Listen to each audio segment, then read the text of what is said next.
weight maintenance. The fuck am I getting recommended these stupid channels?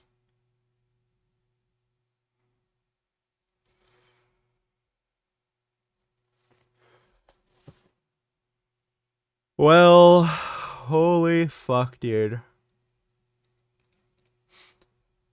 I don't know how YouTube doesn't work. Bro, like nothing works. Everything is just so glitchy, never fucking works, dude.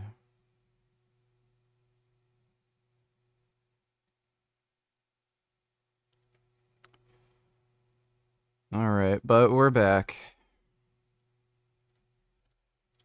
It's Enforcer Matt, and welcome back to another Short War video, and today we have very big news. Actually, I'll wait for some people to come in stream. The hour of the morning, nobody's out apart from idiots like me and criminals. No. Gotta adjust that for my long legs.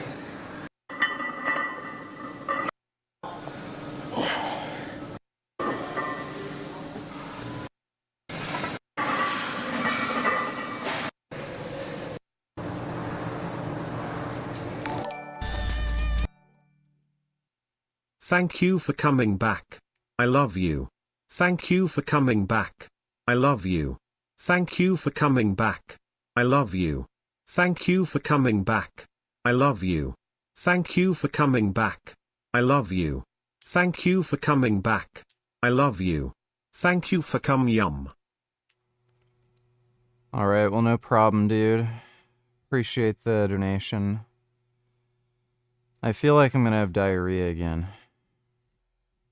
Coming out of China, Russia, Ukraine, and the rest of the world. But by far our biggest piece of news of the day is coming out of Ukraine, as we have gotten word from President Zelensky that China has been caught sending weapons and munitions to Russia and also manufacturing those weapons right on Russian territory, and we have all the news today in the video about that major incident, and this is a very big one to watch. We also have other big news of failed Russian counteroffensives on the front lines, and also successful Ukrainian offensives in very big scale as of this morning, and also we do have big news about the US potentially selling Ukraine 10 more Patriot systems, at least in theory, that we do have in a news article today. We also have big news coming out of the Middle East about the Yemeni rebels and also other situations between Iran and the United States. But with that, let's jump into our first post of the day, which goes to the Kyiv Independent. And this is the bombshell piece of news that we've all been waiting for many years now, and we finally gotten it in evidence today, and we do see that China has been providing Russia with weapons according to Zelensky, and this is the first time ever that this has been said in the public for certain, and we have gotten a quote from Zelensky where he did say, "Today we have general information from the Security Service of Ukraine, from intelligence about gunpowder and artillery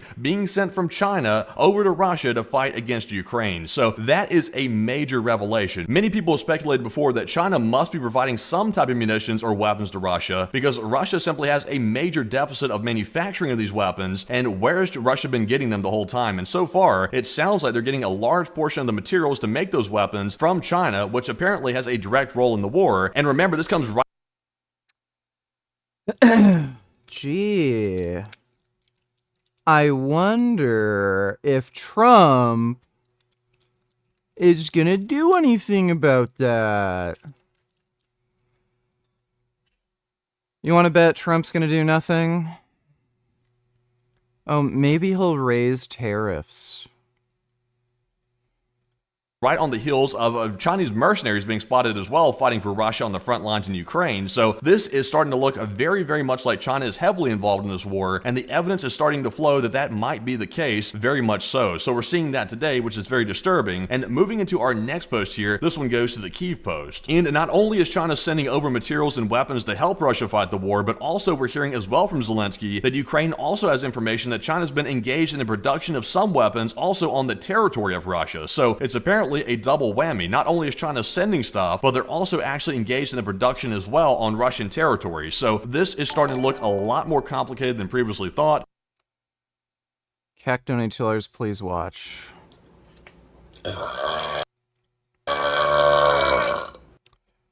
Okay, thank you. She's gross. Thanks for the donation, Kick. And it's starting to look like China and Russia do have a no-limits partnership like they've been saying, and it actually extends into military assistance to fight against Ukraine. So the fact that Ukraine's been fighting against Russia, who has the assistance of one of the largest economies on the planet, which is China, and Ukraine's been holding out very well, that is a testament to Ukraine's resiliency. And once again, it shows us that the United States needs to take a more active role in assisting Ukraine, because Ukraine's going up against two countries, of China being a very big one and Russia being a very weakened one, and they need all the help they can get. So that is a major in action. And once again, that's fucked. Kentucky Fried Cock donated $2. Been having these since COVID or something, and so have my friends. We be going to the hospital sometimes, see if you have any of these symptoms. Postural orthostatic tachycardia syndrome. Condition that causes a number of symptoms when you transition from lying down to standing up, such as fast heart rate, dizziness, fatigue. Well, there's no cure, several treatments. I've never had increase in heart rate. Dizziness, however, yes. Fatigue, not really, just dizziness. I've had this since I was a kid. I have a tendency to have low blood pressure, and especially when I'm dieting and my body weight goes down, I often get dizziness and faint from going from sitting down to standing up.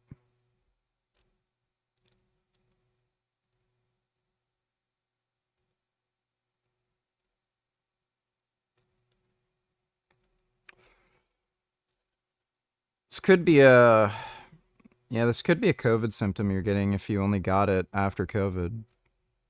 It's possible. I don't think I've had this. I just have a tendency to have low blood pressure. Thanks for the donation, though, Kentucky Fried Cock.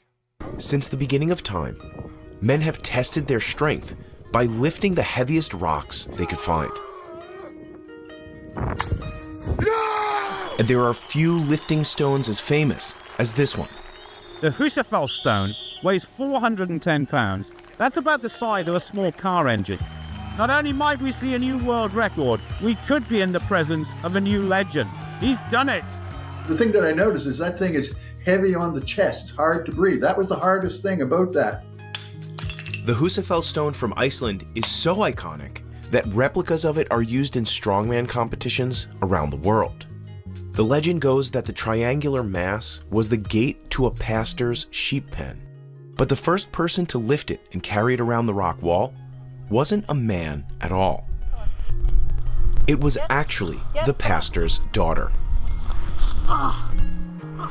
If the story's true, that makes Leafa Ingalls and Sandra Bradley some of the only women to pick up the stone in over 250 years.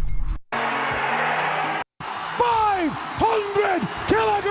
Until strongman Eddie Hall did it in 2016, people weren't convinced a 500 kilogram or about 1,100 pound deadlift was even possible. But records don't seem to be slowing down. In 2020, Eddie's was broken. Oh, they're slowing down. Yeah, that 500 kilo deadlift, that is a monstrous amount of weight. That probably isn't going to be broken for a while. By Hafthor Bjornsson, the strongman and actor from Game of Thrones. I doubt that you're human sometimes. Yeah, people have doubted it for a long time. Yeah, but I'm true that I'm human. I talk back. Lift was with a standard barbell that sits 9 inches off the ground. But elevate the weight to 18 inches, and the world record climbs to 580 kilograms. And at 27 inches off the ground, it stands at a massive 670 kilograms. But for the strongmen looking to prove themselves, the standard bar deadlift has become one of the key benchmarks of human strength. It's like good musicians, artists, anything, they do masterpieces, and it looks like zero effort. So as little as 500 grams. Bigger, with easy access to lots of calories, rarely take the time out of their busy training schedules to sit for the kind of observation and testing that scientists like to do. Every day's I'm sort of poking and prodding at myself to see what I could do with my body, so I'm just used to it by now. Here, A little bit bigger actually, you know, maybe only 25-30% bigger than untrained controls. Other muscles were 3 times as big, so 200% bigger. 3 specific muscles in Eddie's leg were much larger than anybody else: the sartorius, gracilis, and semitendinosus, also known as the guy rope muscles. The 3 muscles that help provide stability to the thigh and hip. Muscles that are really important for doing, you guessed it, really heavy deadlifts. The team also discovered that when compared to other professional athletes, Eddie is still in a class of his own. Quite similarly, with his counter movement jump power output, his peak power output, he was about 40% more powerful than the highest values in the published research literature that come from professional basketball players. On this chart, Eddie's the X in the top right corner. When it came time to test the strength of Eddie's deadlift, he may have accidentally given us a preview of where human strength could be headed next. Go in. 3, 2, 1, go! Let's go!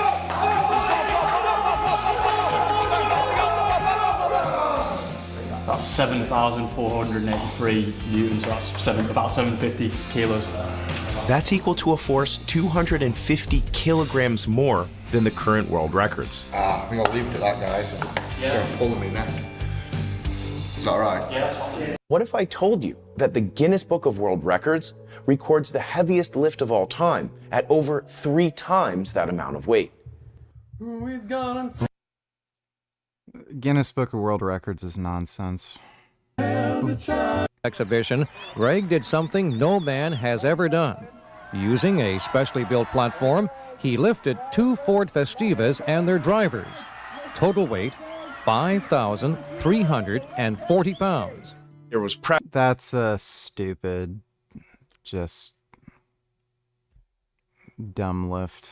there was a lot of people gathered, and it was a real spectacle. So what did you do to prepare for that, and what do you remember? Allegedly lifted 6,270 pounds, almost 1,000 pounds more than Greg's record. But it was never verified. Unlike Greg, who had people from the Guinness Book on site when he did his lift in 1990. None of that matters. Guinness Book of World Records is bullshit. 93 for injury, it's just less impressive than some of the events you can see in strongman competitions today. None of the and Mitchell Hooper, the Arnold Strongman winner for the last 3 years in a row, share a lot about how they train. These men will soon face off in a competition to see who can lift 505 kilograms. I will pull 505. Mitch is pretty confident he can break the world record.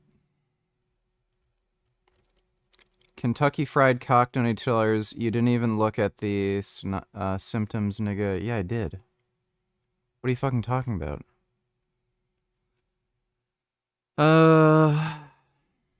Yeah, dizziness, lightheadedness, yeah. Or on long walks, never had that. Fainting, I have that. Forgetfulness, never had that. Heart palpitations, never had that. Exhaustion, fatigue, no. Feeling nervous, anxious, no.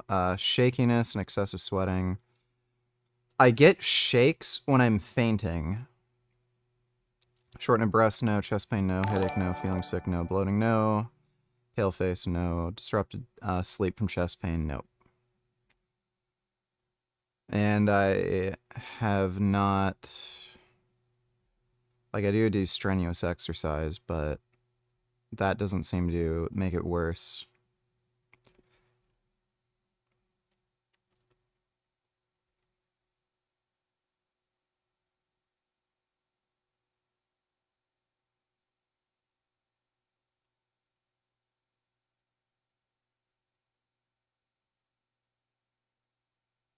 Low blood volume.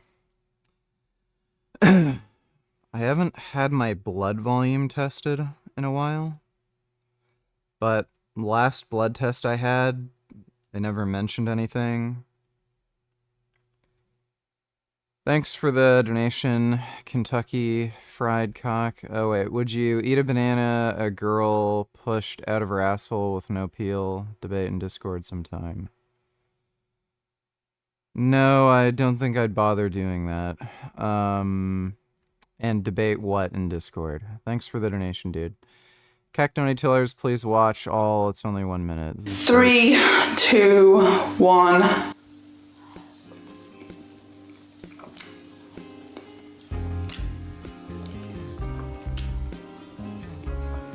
That looks very unpleasant.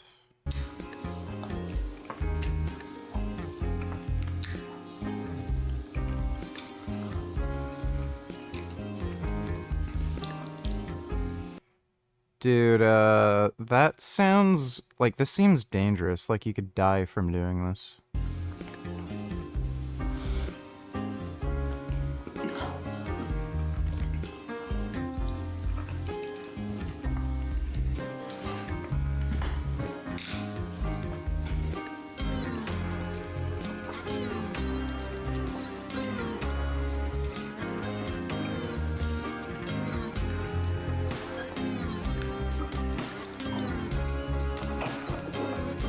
Yeah, she probably has pretty good deep throat skills.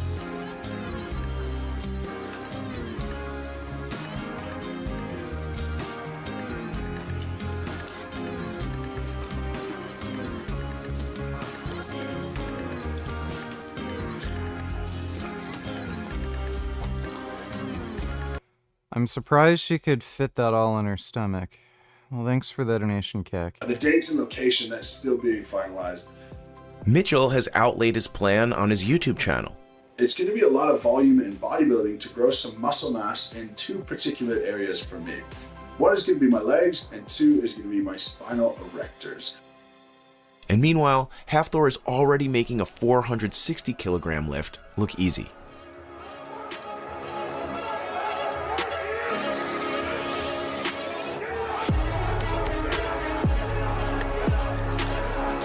Wouldn't say that looked easy. A lot of this training is not rocket science. It's using the basics of what science knows about how to build muscle by approaching maximal effort and strategically adding. That's over 3 times the intake of an average American. 350 gram rice, 125 grams tenderloin, 100 grams vegetable. His go-to beverage is a smoothie made with Greek yogurt, orange juice, and olive oil. That is gross. I drink that with meals most of the time. And another drink with frozen berries and almond butter. It's really nice. You blend together, it's like a dessert in the evenings. It also involves a lot of back and leg strengthening exercises. Then there's the idea that just having someone to compete with is what drives elite athletes to lift heavier and heavier weights. Science backs this up. A 2015 study found that when presented with a physical effort task, study subjects performed better in a competitive environment when they thought they were competing against another person. That effect was more pronounced among the male test subjects. Yeah, women don't give a shit as much about competition, so yeah. One thing that all strength competitors have in common is that they're able to override an important part of the brain that stops them from lifting heavier weights. The neurological system controls the muscles of the body. If the brain senses a weight is too heavy, it overrides the muscles and shuts them down to avoid injury. Reducing these neurological inhibitions can lead to bigger lifts. Just ask Eddie Hall. I had to take myself to a zone where no other man has been. I wasn't there. I wasn't in the arena pulling 500 kilo off the floor. Basically, I trained my mind to a point where I was able to picture myself on a motorway in a car accident with my kids trapped under a car, lifting a car off of my kids. And it wasn't until I locked out that deadlift, it's almost as if I just woke up. It's not just elite athletes who can override the brain's control over the muscles. There are countless urban legends of regular people exhibiting what's known as hysterical strength, a sudden, almost superhuman burst of power triggered by adrenaline. The elephant in the room: steroids. Performance-enhancing drugs are at the center of controversy in strength sports. Athletes from bodybuilders to anabolic steroids for athletic or cosmetic purposes. Top of strongmen is natural. When you're asking people if they're natty or not, you're asking them to admit to the commission of crimes. And knowing the legal landscape that athletes have to traverse, I would consider highly discourteous and impolite to ask athletes on camera if they're on steroids or not. I think it's absurd. There's no denying that PEDs are prevalent in strength sports. Many top athletes like completely allowed. I believe that all human beings are enhanced. We're almost cybernetic beings now. I would say, like, realistically, what someone could survive for 8 weeks of this kind of thing is 3 grams of testosterone. Your body weekly makes about 75 milligrams. To put that in perspective, take as many IUs of growth hormone as you could take until you have so much body water that you have sleep apnea and you can't sleep anymore, or your hands don't close anymore because you have so much body water on your hands that you can't actually grab a deadlift bar. I've only known a few people to do something like this, and any given day that they wake up as a blessing to them, is that it. Yeah, I think Mitchell Hooper is probably the most likely to break the world record. Welcome back to the Global Resistance. Things in the United States. Jasmine donated to us, "Hey Richard, I'm dating a drug dealer now. Love hood niggas. Remember that guy that pantsed you in front of your crush? Yeah, him. So do you take back that Trump was shot in the ear? You asked me this yesterday. Unban all the people that said he was not billionaires. Be cucks. Why?"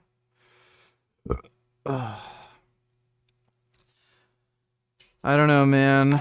Maybe they're trying to compensate for something. Thanks for the donation, Jasmine. Keck donated $2. Skip to 2620. Watch for 5 seconds. This is going to be burping, right? Now, I know a lot of people are going to... Yeah.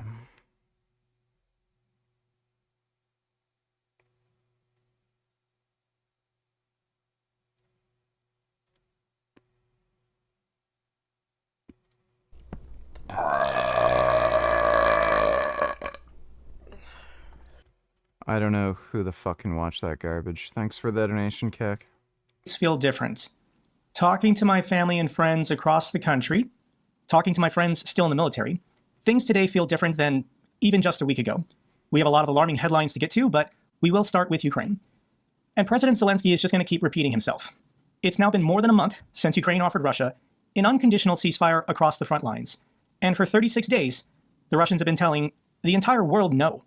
It is now 36 days since the United States proposed a full and unconditional halt to strikes in the air, at sea, and on land. Ukraine accepted the proposal immediately. Over a month ago, Russia continues to ignore it and still feels no consequences. That is the key problem. Why isn't Russia accepting it? Doesn't Russia want peace? Yeah. And if you watch this channel, you know the truth. According to Bloomberg, Putin signals he will continue killing Ukrainians until he gets what he wants, despite Trump's peace offers. The envoy's suggestion, this is Witkoff, that Ukraine must accept territorial concessions and abandon NATO aspirations after Witkoff met with Putin. And what Witkoff suggested is that the territorial boundaries of these 4 oblasts just be given to Russia for a ceasefire. As soon as Russia has these territorial boundaries, then they'll start engaging in peace talks. This is insane. This is never going to happen. The city of Zaporizhia is 700,000 people. If the Russians can get within artillery range of the city of Dnipro, then they will start shelling it. This is a population of 1 million people. Sloviansk and Kramatorsk, these are fairly large towns, as well as the city of Kherson, which Russia has been mercilessly bombing for 2 years now. Ukraine is not going to let the Russians get back on the other side of the river. So Trump's Ukraine ceasefire is slipping away. The American president increasingly looks like Russia's willing dupe. This is an article in The Economist. So let's recap the last 3 months of Trump's presidency. He went from, "I'll end the war in 24 hours," to a more reasonable number, "I'll end the war in 100 days." This Sunday, April 20th, will be Easter, and this was Trump's goal, to get a grand peace summit with Putin, and they would announce the end of the war, and Russia would get all these concessions. They could keep all the land they've already taken. Ukraine can never join NATO, blah, blah, blah. But Russia won't even take that deal. And Trump knows it. So now Trump is just saying, this is Biden's war. I just got here. What do you want me to do? So Trump has changed his language. It's easy to see. He's no longer talking about a ceasefire. He's no longer talking about a peace deal. He's just trying to figure out a way to make it end. And he doesn't care what happens to Russia, and he doesn't care what happens to Ukraine. He just wants this issue to go away And he now believes the only way for this to happen is if Russia just annihilates Ukraine and takes everything they want to take. And Trump officials are fed up with Europe's efforts to strengthen Ukraine. This came out in The Economist article. The Economist reports that Pentagon officials have reached out to an unspecified allied state, telling them to put an end to their continued arms supply to Ukraine. That allied state rejected the request. The rumor is this was the UK. Wow. People at the Pentagon told their counterparts with the United Kingdom to stop sending military aid to Ukraine. And the UK told the United States to bugger off, as they should. Dude, the Trump administration. Like, again, it's... Your average American is just so fucking stupid to vote for this guy. This is outrageous. And this is not going to end. Donald Trump and MAGA, this is a global effort in cooperation with the Russians to destroy liberal Western democracy. They want to just end it everywhere. It's not allowed to exist anywhere because that is a threat to autocracy. Autocracy in Russia, autocracy here in the United States. So MAGA, J.D. Vance, Elon Musk, Donald Trump, they're never going to stop until they end liberal Western democracy in France, in Germany, in the UK, in Canada, in Australia, in Japan, and South Korea. Eventually, they'll get to you guys as well. So Starmer was told that the UK must repeal hate speech laws that protect LGBT people, or else they will lose a trade deal.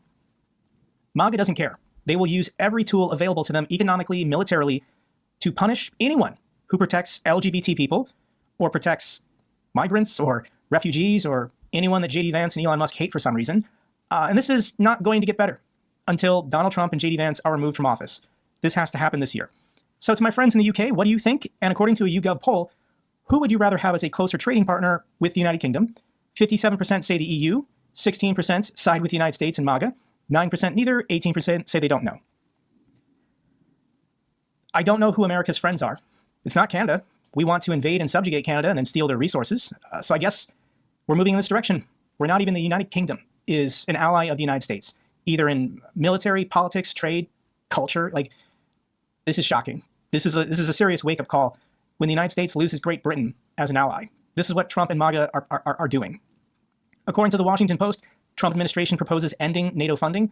The proposed elimination of U.S. support for NATO comes as the alliance faces unprecedented challenges from Russia. Yep, this is going to eventually happen. This will probably happen before Trump is removed from office, but the United States is just going to stop all functions in NATO. I don't think Trump will officially leave because that would require, I believe, a vote in the Senate that he can't get anything voted on in Congress. So he's just going to stop funding it. And I think when the Supreme Allied Commander of NATO retires, Trump's just not going to replace him. It's either going to be left vacant or probably somebody from the UK will be appointed to that position. So to all my friends in a NATO country, NATO allies are reconsidering F-35 purchases and instead are turning to Swedish jets amid Trump's unpredictability. Canada and Portugal have already expressed a desire to not get the F-35 and instead get the Swedish Gripen fighter. Yes, this is the correct course of action. But if you're a democratic country, buy as many weapons as you can from other democratic countries that are not the United States. Anyone in the EU or South Korea is a powerhouse. I think South Korea is going to be getting a lot of business from European nations. And I don't know what to tell you guys. The United States is now your enemy. This was a recent UN vote yesterday. And the United States voted against a UN resolution on cooperation with the Council of Europe because it included the words condemnation of Russian aggression against Ukraine. For that reason, the United States voted against this resolution.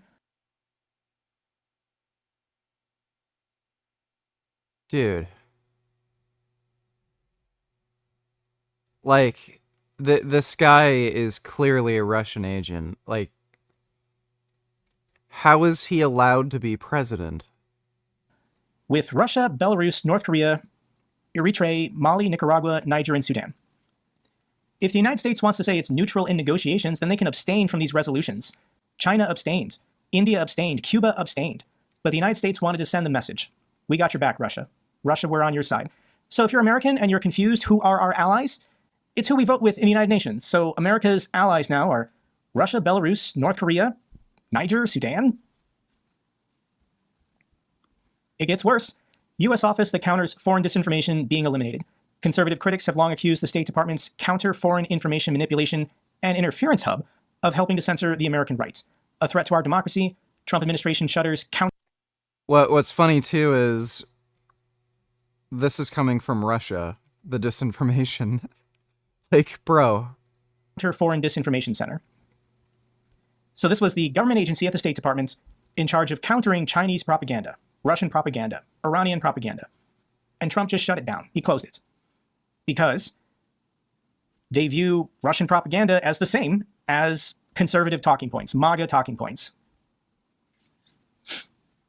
America's screwed, yo.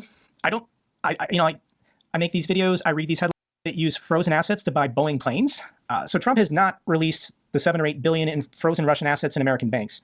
And right now Russia is saying, okay, well, if you don't want to unfreeze it, can we use that money to buy some planes? That's basically unfreezing. This money should be going to Ukraine, either to help them win this war or as reparations.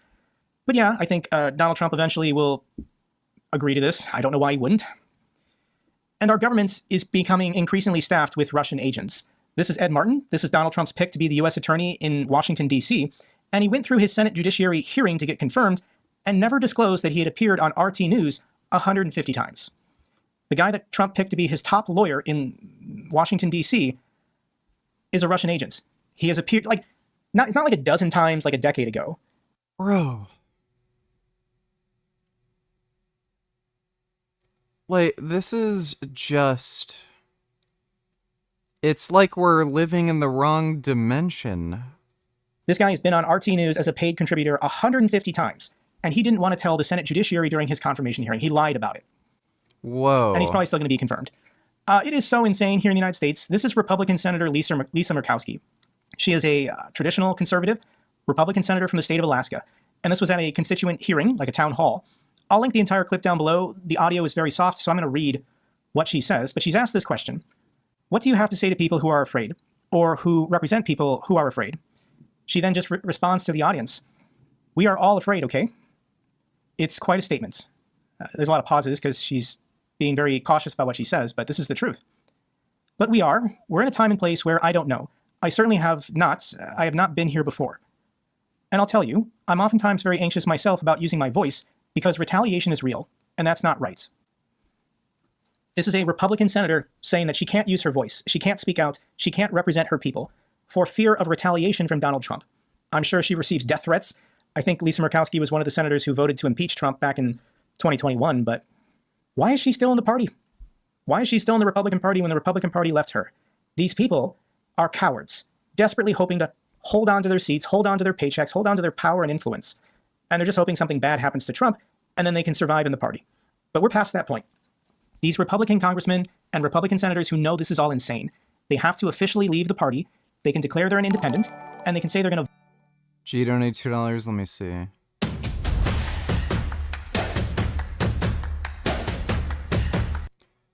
Evidence tying Israel to 9/11 exposed.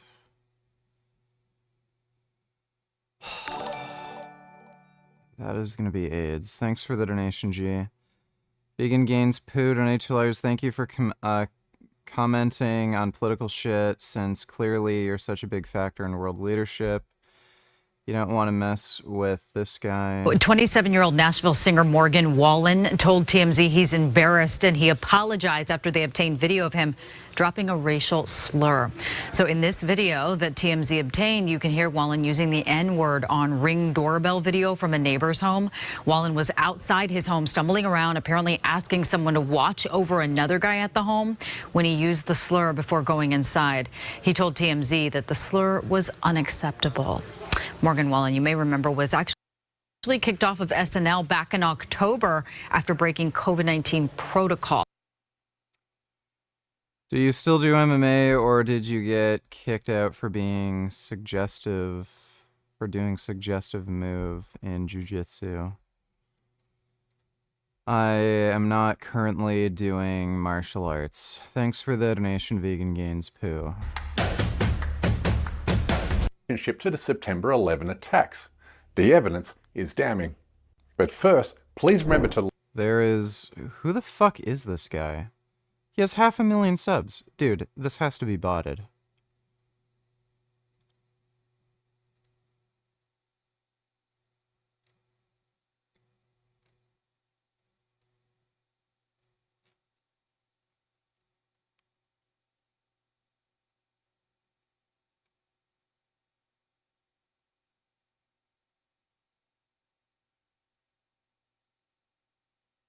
Yeah, he is botting for sure. Yeah, this is botting. Like and subscribe to our show. Now let's get into it. Regular viewers know that our program does not engage in conspiracy theories, because our discussion about 9/11 must begin with the indisputable fact that 9/11 was not an inside job. It was carried out by Al-Qaeda, which we know to be true because bin Laden said so in his own words in a televised interview with Al Jazeera in 2004, 3 years after he initially denied it.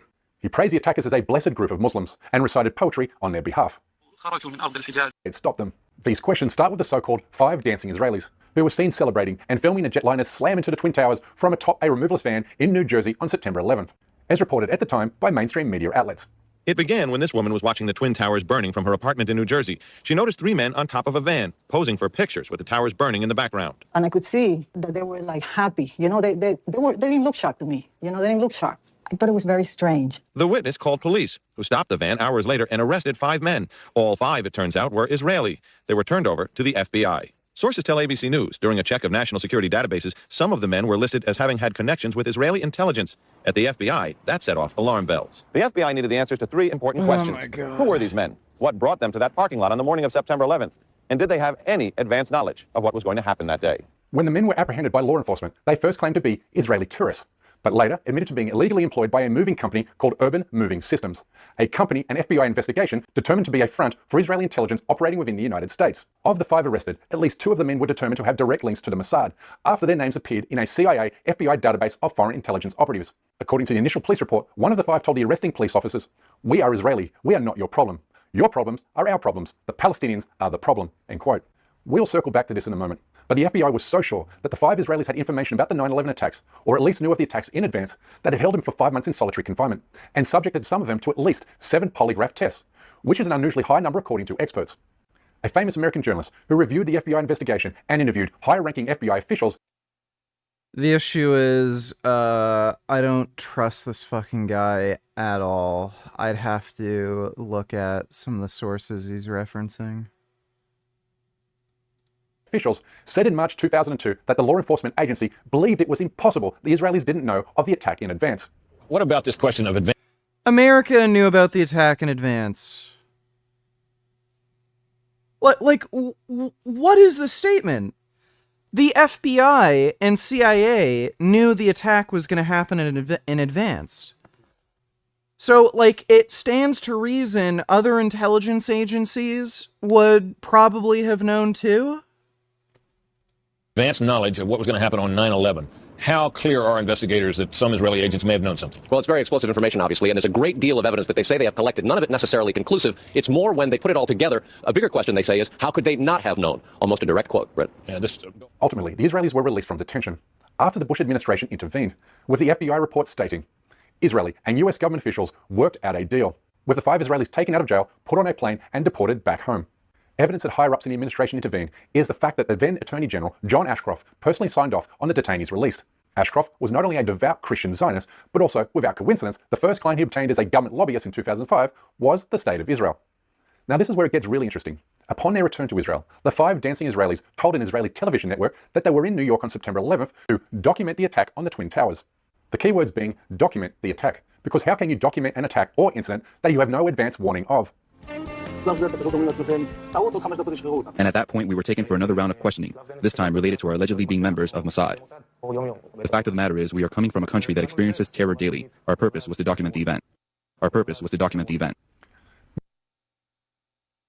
This is a translation. I don't know if that's an accurate translation at all. They may have said something to the effect of, the reason we were there doing whatever in the parking lot was to just see what was going on or something, and then it's just a bad translation from Israeli to English. I have no fucking idea. This just sounds stupid. Now that we, along with the FBI, have determined Israeli intelligence did indeed have advance warning of the September 11 attacks, the question is, why didn't they pass on this information to the United States to prevent the mass murder of 3,000 American citizens on US soil? Well, let's start with Omer Mameri, one of the arrested Israeli intelligence officials, who explained to the FBI why he viewed the 9/11 attacks in a positive light. He said, Israel now has hope that the world will now understand us. Americans are naive, and America is easy to get inside. There are not a lot of checks in America, and now America will be tougher about who gets into their country, end quote. On the surface, this is That doesn't really suggest anything about them having prior knowledge. Really an odd way to equivocate the deaths of 3,000 Americans with something positive. But it makes sense from a motive point of view when you consider what Netanyahu told an Israeli newspaper.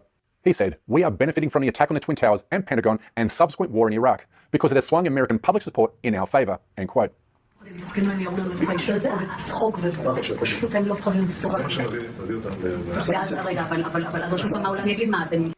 Wait, isn't this the fucking clip of him talking about Palestine, not 9/11?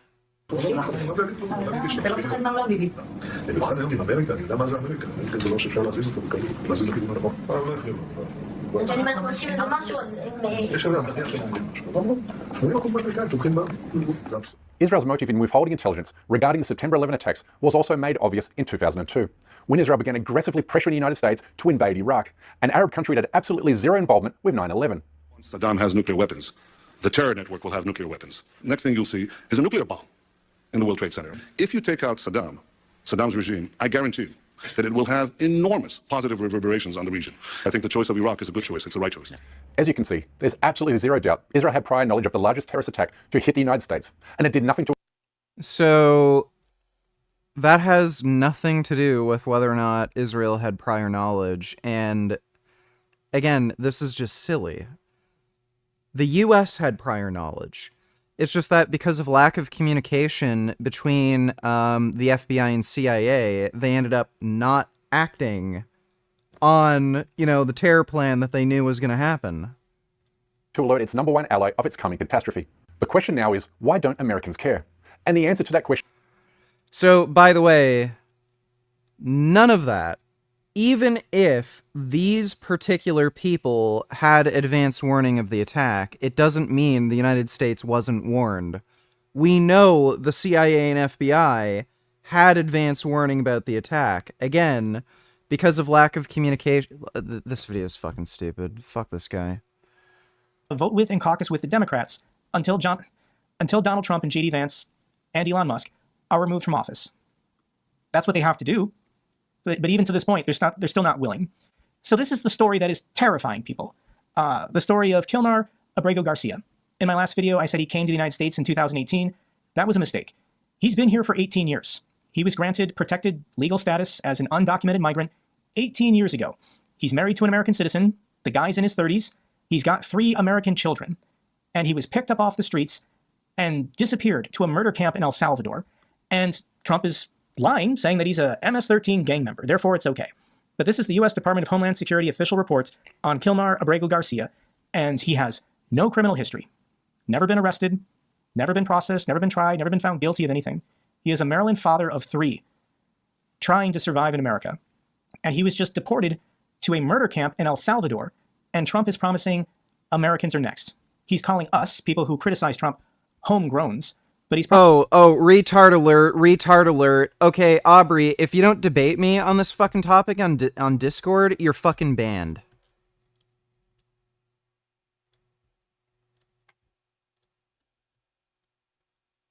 You have 2 minutes to go into Discord, okay? If you don't, you're banned.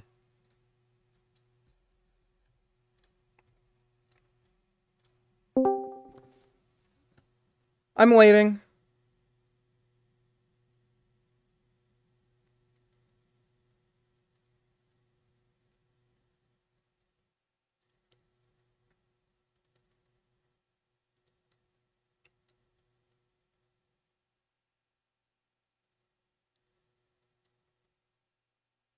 Oh, you know what? That goes for you too. The guy in chat named whoever, you're fucking banned too. 2 minutes, if you don't show up in fucking Discord to debate me, you're fucking banned.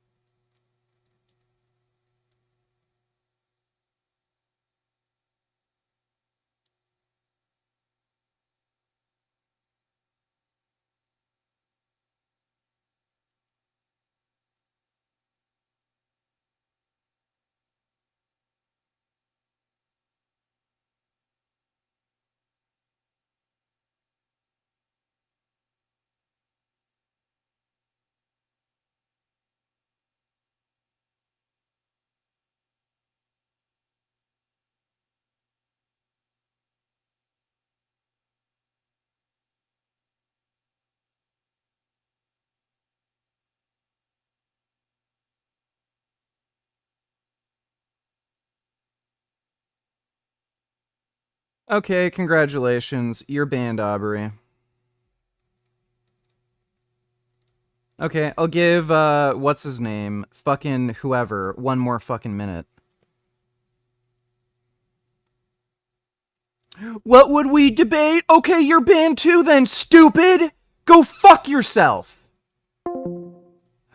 Clearly, Israel was fucking responsible for 9/11. The Jews are fucking evil and want to destroy America. What would we even debate? You're banned too. Wow. Some random fucking jackass on YouTube with a botted fucking channel just talks about a fucking story about alleged fucking Mossad agents in the United States. That's a good enough connection to you, to you. Oh, clearly Israel did it. Fucking retard.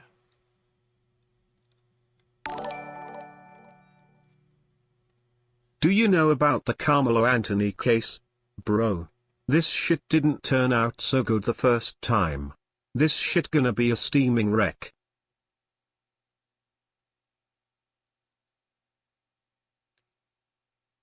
Protect white Americans, justice for... oh my god.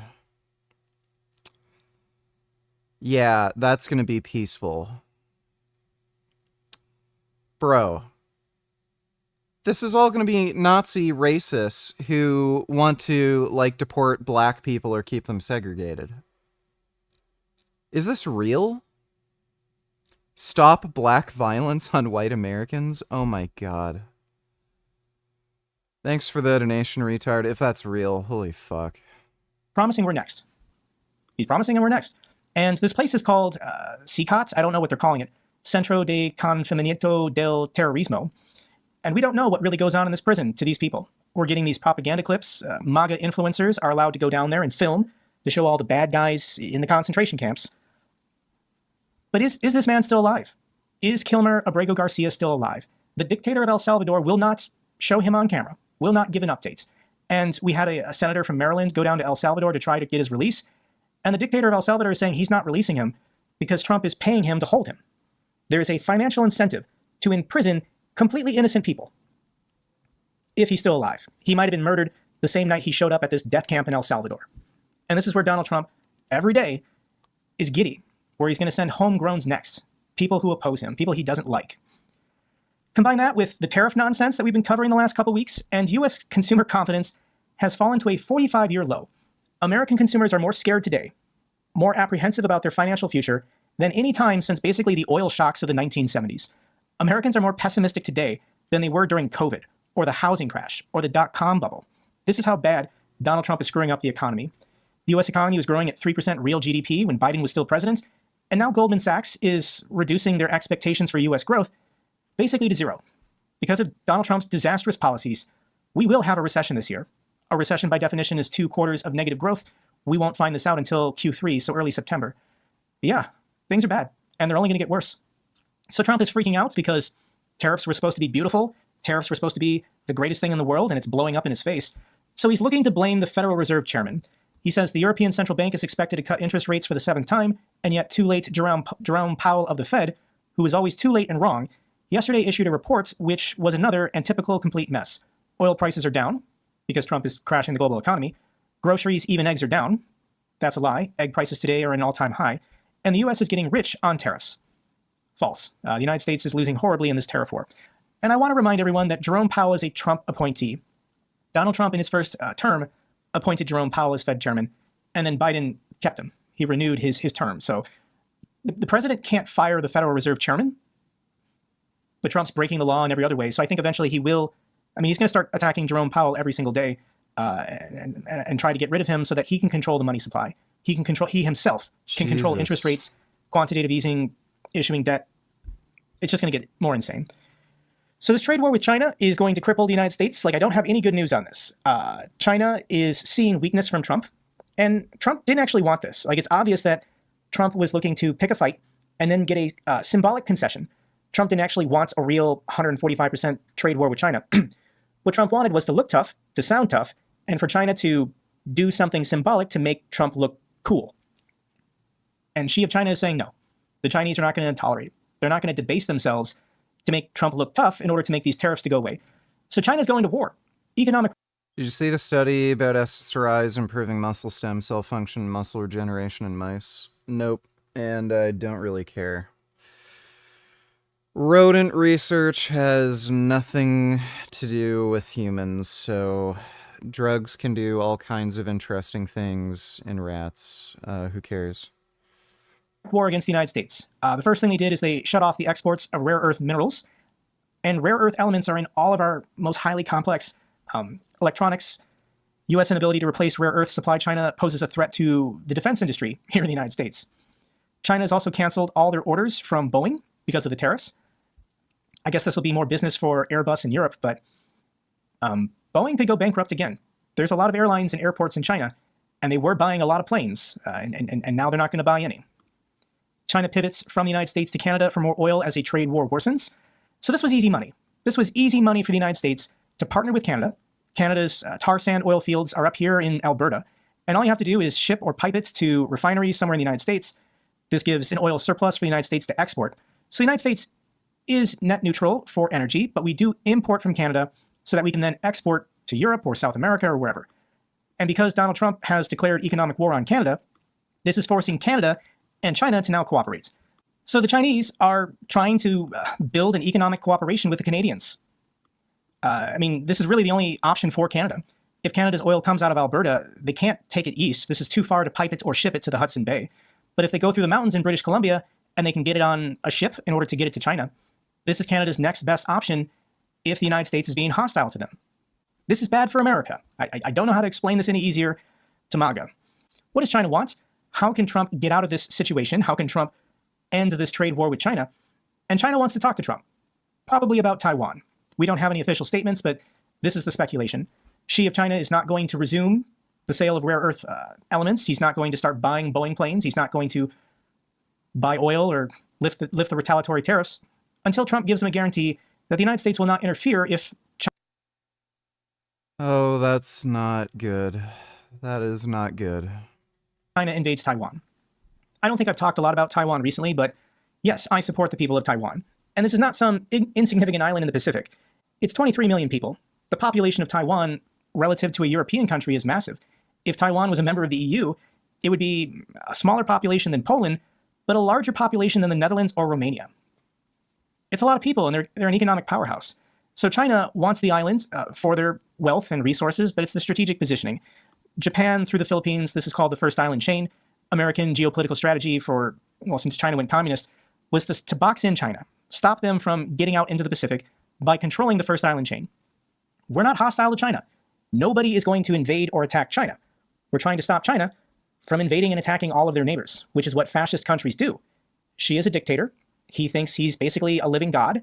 And yes, I think China is going to, within this century, of course, go for it.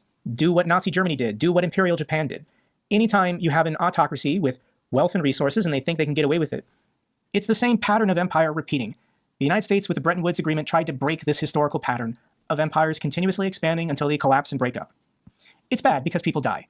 Everyone has a higher standard of living and a better quality of life if we just stop with the whole empire thing and trying to invade and subjugate our neighbors. But Donald Trump and MAGA want to do the exact same thing that China wants to do and the exact same thing that Russia is doing today. Let's give an update on the mineral talks. U.S.-Ukraine talks on minerals going in a positive mood.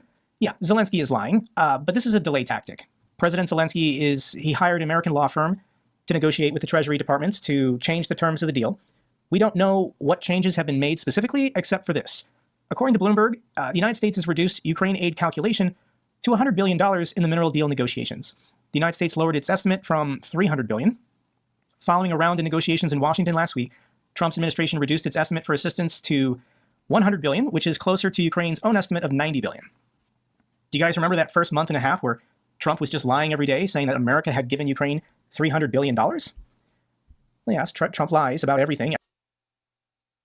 I don't know what an American collapse would look like what you exactly mean by that. The U.S. has a few benefits. One, they have a massive domestic market. And two, the just geography of the United States makes it pretty much impossible to invade. So it's not like any country going to war with the United States would ever actually be successful, and the US military is just so supremely powerful too. So, can people in the US become extremely poor? Sure. Could the US go through a civil war or a cultural revolution? That's possible, but like, I don't know what exactly you mean by, like, the United States completely collapsing. Every day, and I guess in the mineral deal, it's going to get reduced to 100 billion.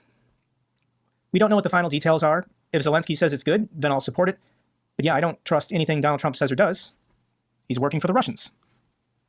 What we need is to just, when I say we guys, what Ukraine and the European Union needs to do is become completely separate and independent from the United States. I understand that's difficult. Retard donated $2. Let me see.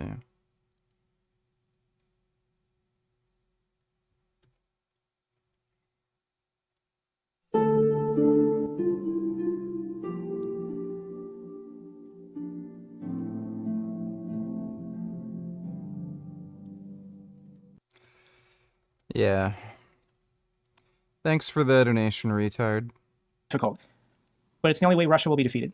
Ukraine domestically produces 40% of the weapons used on the front lines, and this is going to go up. Countries are giving direct investments. This was the Danish model of just give Ukraine money so they can build their own factories, they can source their own materials, they can hire their own employees. And Ukraine has a massive military now. They're developing their own military industrial complex, and they need to be able to sustain themselves without American manufacturing. The problem is there are just some weapon systems that Ukraine can't replace. Without US supplies, Ukraine's Patriot systems will become piles of metal, unable to stop Russian ballistic missiles. Air defense is the weakness. This is to develop the Patriot air defense system. This was decades of research, development, technology to get to this point. Ukraine can't do that over the span of a year while fighting a war simultaneously. So Ukraine needs more and better air defense systems. And the Russians aren't making any progress on the ground. They're not advancing at all anymore. So the only thing they can do to boost the morale of the Russian people is just commit acts of terrorism. This was the city of Dnipro. Massive Shahid drone attack, just slamming into residential areas, causing fires. The Russians are just trying to kill as many people as possible. Russia claims is theirs. And they're just launching guided bombs and depravity. Day on military recruitment. That's a day on military... Whoa, 22 million military recruitment. Recruitment? That's not salary. That's just sign-up bonuses. Russia's mass military recruitment efforts are becoming increasingly costly as the war in Ukraine drags on for a fourth year, with the state shelling out some 2 billion rubles or 22 million US per day on sign-up bonuses for new recruits alone. So Uncle Vlad is making it rain all across Russia with these exorbitant Russian salaries and these huge sign-up bonuses and the death bonuses when they die. This is what is causing massive inflation in Russia. Russia's inflation stays above 10% in March. It's never going to get better. And even if the war were to abruptly end and all these salaries were to be reduced and the sign-up bonuses stopped, I don't know, I can't imagine what it feels like living in Russia right now when a $2,000 a month military salary is exorbitant. With inflation, it gets smaller every year, but compared to the average Russian salary, that is still a lot of money, especially for the impoverished people who don't live in the Moscow ring. It doesn't make a difference, though. All of these people are going to be annihilated. Ukraine wipes out Russian motorcycle-led assault, destroying 40 vehicles. Every day. I see these videos every day of Russians moving in columns in broad daylight and then just being annihilated by FPV drones. Used to be landmines and artillery, but the number one killer for Ukraine now is FPV drones. Dude, it's gotta be the vodka. Alcohol just makes people so fucking complacent. Like, if I was living in Russia and I knew some fucking jackass was gonna order me into some meat wave assault where I knew I was gonna die, bro, I'd shoot my fucking, commanding officer. And anybody who has a problem with that, I'd shoot them too. And if they kill me, what difference does it make? I'm dead anyway. I'm taking some of these assholes with me who are gonna, send me to my death anyway. But, these fucking vodka-drinking fucking morons just, oh, well, I guess that's that. It's just absurd to me that you can, make hundreds of thousands of young men who presumably, like, have a life to live. You know, I know Russian life isn't that great, but, like, at least there's some fine-ass bitches in Russia that you can enjoy. Like, they're just going to their death on the front line. It's just insane.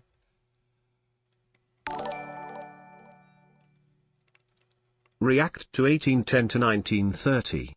Is this a good way to boost mitochondria? I think nerds cannot. Oh my god, this guy. 1810. Move out. If that requires you to be a dick to people, be a dick. If that requires you to be a monster, like Jordan Peterson says, do that. You know, Jordan Peterson and Carl Jung, what they're teaching, I applied to my life. I fucking applied it. A lot of people, they're gonna mental masturbate. They're gonna watch Andrew Huberman. They're gonna watch Jordan. This guy has serious insecurity issues. I remember after I made that video about him, he just completely lost his fucking mind.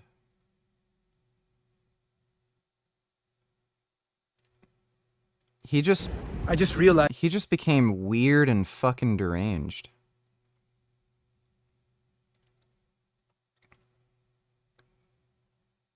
I remember he was weight training and shit, and he was, like, barely making any progress. Just wondering, what in the fuck?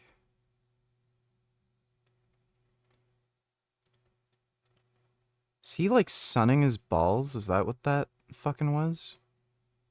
Where's the thing? No, sunning his asshole.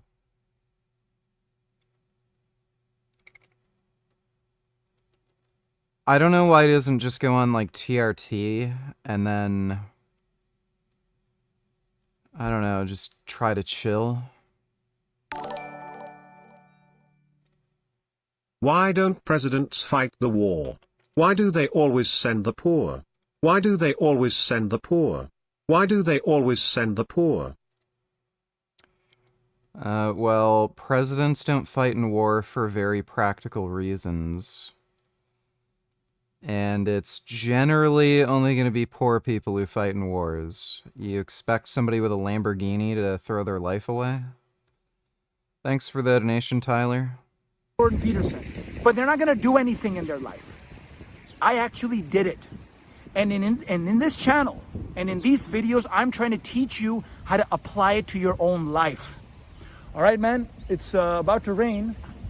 Let me see if I can get inside these woods here, because I do want to continue this video. I'm not done yet. I'm just going to get inside, boost my mitochondria while inside the bushes here. Yeah, because I'm not done. And if it's raining, we're not going to fucking stop our video just because it's fucking raining. Fuck you, God. Raining at the fucking worst time ever. I fucking hate that. Yeah, this would be a good thumbnail for the video, by the way. So, yeah, let's boost our mitochondria a little bit. You know, put our money where our mouth is. So that's the thing. Don't be dull. If you're a nerd, if you're overthinking, you're like all the time mental masturbating, analysis paralysis, stop doing that. By any means necessary, if you're a virgin, I know a lot of my viewers are in their 20s and 30s. Or No, this will not boost mitochondrial function. Thanks for the donation, GoTanks. Let's get to the good news for Ukraine. One piece. Italy transfers $28 million to restore Ukraine's energy infrastructure. Thank you so much to the Italians. I also want a quick mention, if you're American, I know there are some international gatherings and protests, but the most important ones are here in the United States. If you have time, this Saturday, this is in 2 days, April 19th, go to the website 50501-5051 to find an event or organize an event. Now, not all the events for April 19th are through this organization or on their website. So if you want to attend an April 19th protest, just Google April 19th protest and then your city, and you can find the local protest. Whatever your primary issue is, go out and fight for it. Bring a sign, dress up, bring your friends. Just go out there for a couple hours. Take some pictures, take some videos, share them on social media. Let your family and friends know you care about preserving American democracy. You care about Ukraine. You care about human life, people, decency, personal liberty. CNN's Donnie O'Sullivan got in the cage with former UFC star turned podcaster Jake Shields to explore the manosphere and why exactly it's so popular. Jake Shields is an anti-Semite.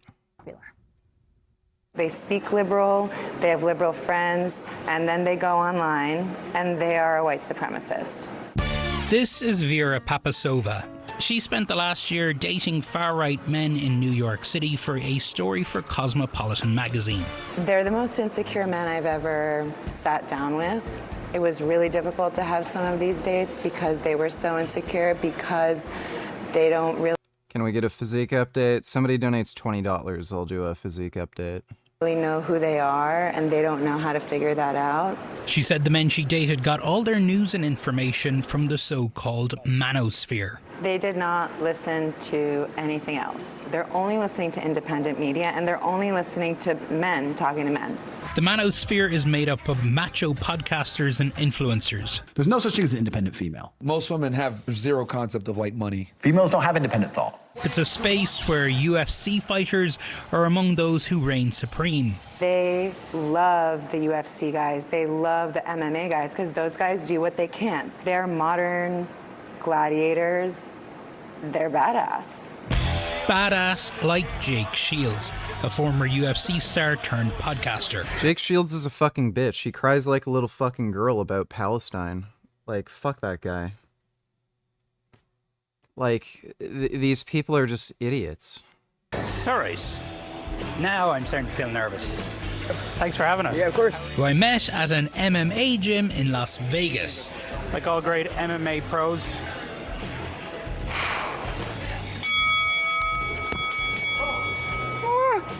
I've never hit anyone in my life. I'm not punching back. Hit me. No, sit right here. KO, KO, KO. This is CNN. Do you miss being full-time pro, like in terms of? You know, of course I miss it. To go from professional athlete, which is the highest of highs, to retirement. And I guess the podcast has helped. You could fall into depression if you just go from the most amazing career where you're famous and spotlights to all of a sudden you're a nobody. Sure. Like other podcasters in the manosphere, Jake regularly hosts controversial guests. And I named the podcast Fighting Back. I feel like we have to fight back what we're told we're allowed to do. I just don't like to be told you're not allowed to talk to this person. Like, why can't I talk to him? I'm not saying I agree with his ideology, but I should hear what he has to say. He's hosted the former Grand Wizard of the Ku Klux Klan. Today I have a very, very special guest, Dr. David Duke. I knew you're controversial, but I had no idea how controversial. And Thomas Russo, the leader of the white supremacist group Patriot Front. Go Tankstone Tillers, do you remember this homeless man? I'll tell you why discipline is so important. It's the strongest form of self-love. It's ignoring something you want right now for something better later on. Discipline. Is that the gay beard mustache guy that I... Yeah, Lex Fitness. Reveals the commitment you have to your dreams, especially on days where Dude, this guy is so stupid. I saw a vlog he made a while ago where he filled his motorcycle with diesel fuel. And then he realized, oh shit, I filled it with diesel. Then he had to call a friend to drain the tank. you don't want to. The future you is depending on the current you to keep the promises you made to yourself yesterday.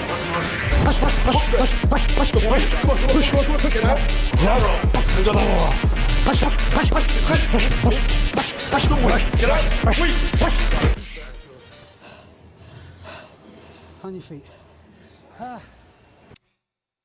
Yeah, Lex Fitness is dumb. I don't think his channel's doing great, last I checked. Yeah, it looks like he botted one of his videos, and then every other video... Yeah, he's botting... I'm pretty sure, anyway, that he's botting some of his videos. He became pretty irrelevant. Well... He's a dumbass, so...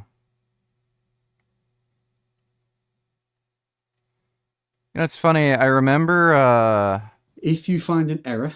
I remember I asked him if he was on steroids, and he never said no. It's a good thing, because it means you've got something you can fix that will immediately give you progression. As a kid, it's weird. Let's see, I don't know, maybe he's off gear. Anybody else do it? I don't think he's a lifetime natty, but he might actually be off gear right now. I mean, no. Anyway, Here we go. Relaxed.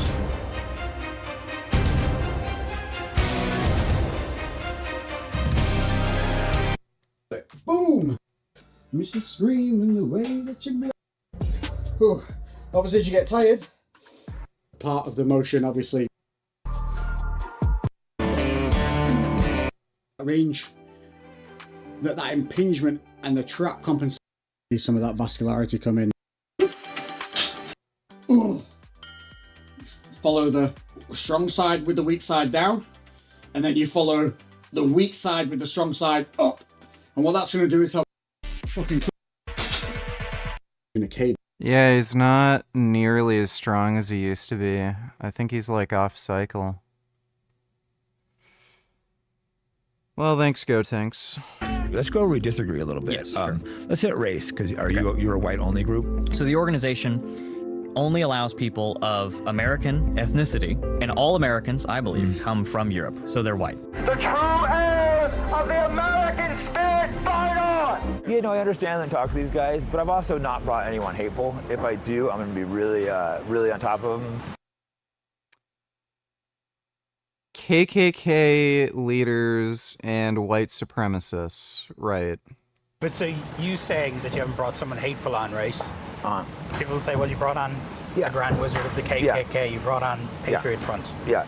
They're hateful. No, I think those are excellent questions, but if people go and watch the actual interviews, I think they would be like, oh, this guy's not near as hateful as if I expect it. But Vera says hate isn't. So apparently wanting to get Brown out of town isn't hateful.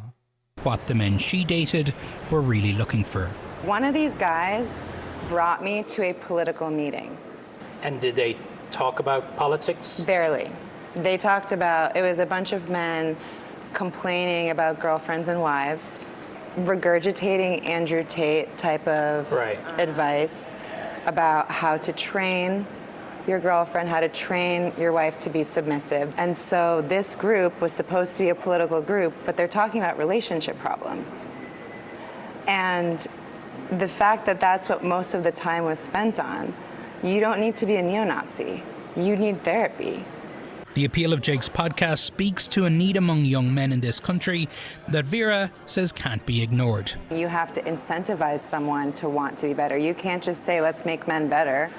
The thing about these guys is their biggest support system is online, but that also is very isolating, and isolation is what breeds hatred. Groups like Patriot Front offer community, but community based on racism and hate. People have to really think about, do you have the capacity to talk to people that you don't agree with? Because that one nice conversation you might have might change someone's day enough to not have to seek out help in an online support group, which is actually a bunch of white supremacists using political beliefs as an Richard Burgess donates. Richard, are you making 6 figures a year? Also, are you and Avi still cool? Avi and I are still cool, and I'm not going to talk about how much money I make per year. Thanks for the donation, dude. excuse for how they feel. 2 dead and 6 injured in Florida state mass shooting today. Here's the suspect. Scroll up. Well, that checks out.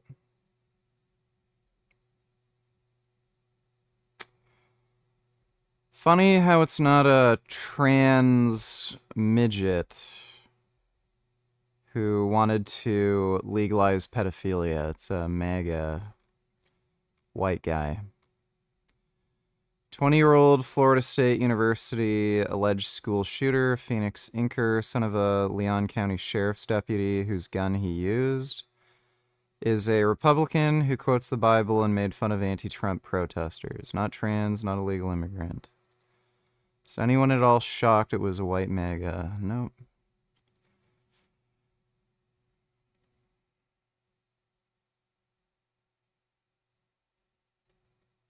How many people did he kill? Oh, 2 dead, 6 injured, okay. This loser apparently isn't even a good shot.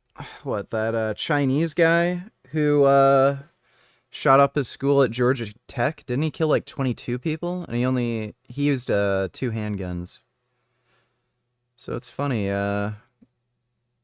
They all say immigration's bad, but when you bring in like Chinese immigrants, they're better at committing mass shootings than white Americans. So I don't know, maybe immigrants aren't so bad after all. Or at least better at certain things than white Americans. Slow little MAGA mouth breathers couldn't even be bothered to read the article about the registered Republican school shooter, Phoenix Inker. He was interviewed, he wasn't photographed protesting, he made fun of the protesters, learn how to read. I spent my first 2 years at Tallahassee. Let's see this. Here's someone who knew the alleged shooter.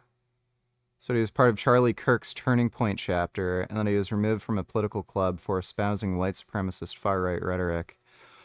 Oh, weird, a Charlie Kirk fan. You want to bet he also watches Tim Pool? Now called Tallahassee State College, but we called it TCC.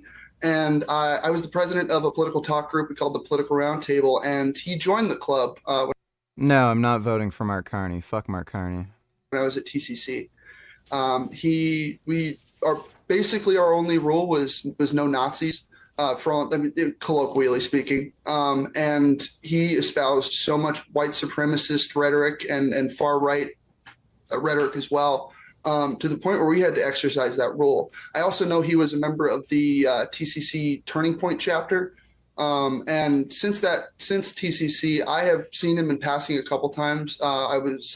Today, I was talking to a friend who had talked to him yesterday, or 2 days ago, pardon me. And he was talking about how he wasn't ready for exams. To be clear, Reed, I just want to make sure that folks understand this. So you were a transfer student essentially into FSU, right? So you started the first 2 years in Tallahassee, and that is where you knew Phoenix Eichner, the suspected shooter here. And you say that he was essentially, it sounded like, kicked out of a political club that you were in because of his as you described them, views on white supremacy? Yes, ma'am. So it wasn't necessarily a formal kicking out, but he was asked not to come back, and was really what had happened was I'm voting Paul. We had, it was a debate back and forth. And after enough times, I mean, he did not feel welcome because he was not welcome with his rhetoric. We allow people of all, beliefs, creeds, whatever. And he somehow found a way to not fit the bill on everyone else. Well, he looks like a retard.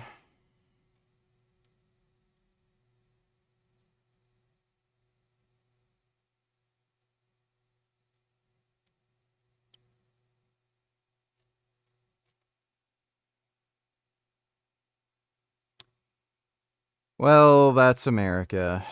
Thanks for the donation, retard. How many kisses should I give Joey for you, and where do you want them planted? 77 sextillion 777 quintillion 777 quadrillion 777 trillion 777 billion 777 million 777,777. I want you to give him 7 kisses.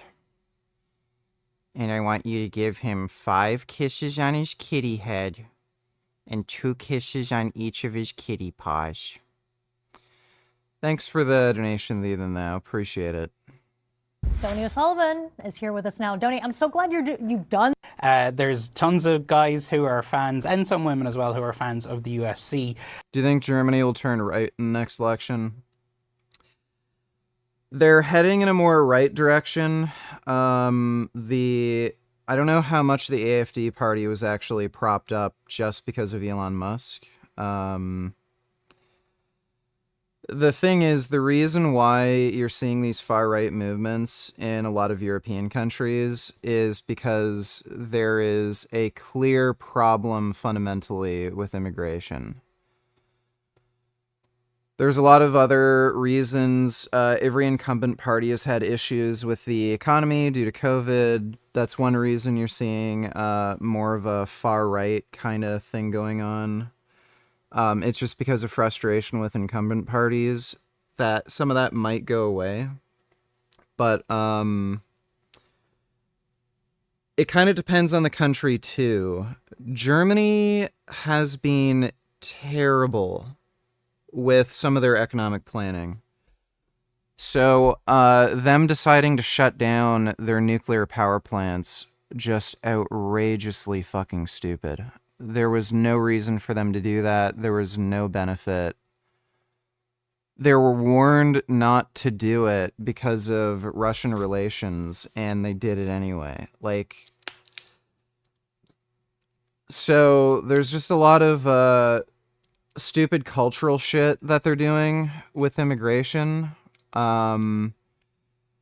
Europe does need some immigration, but they really have to figure out how to just adjust to some lower population numbers, because the immigration issue, the reality is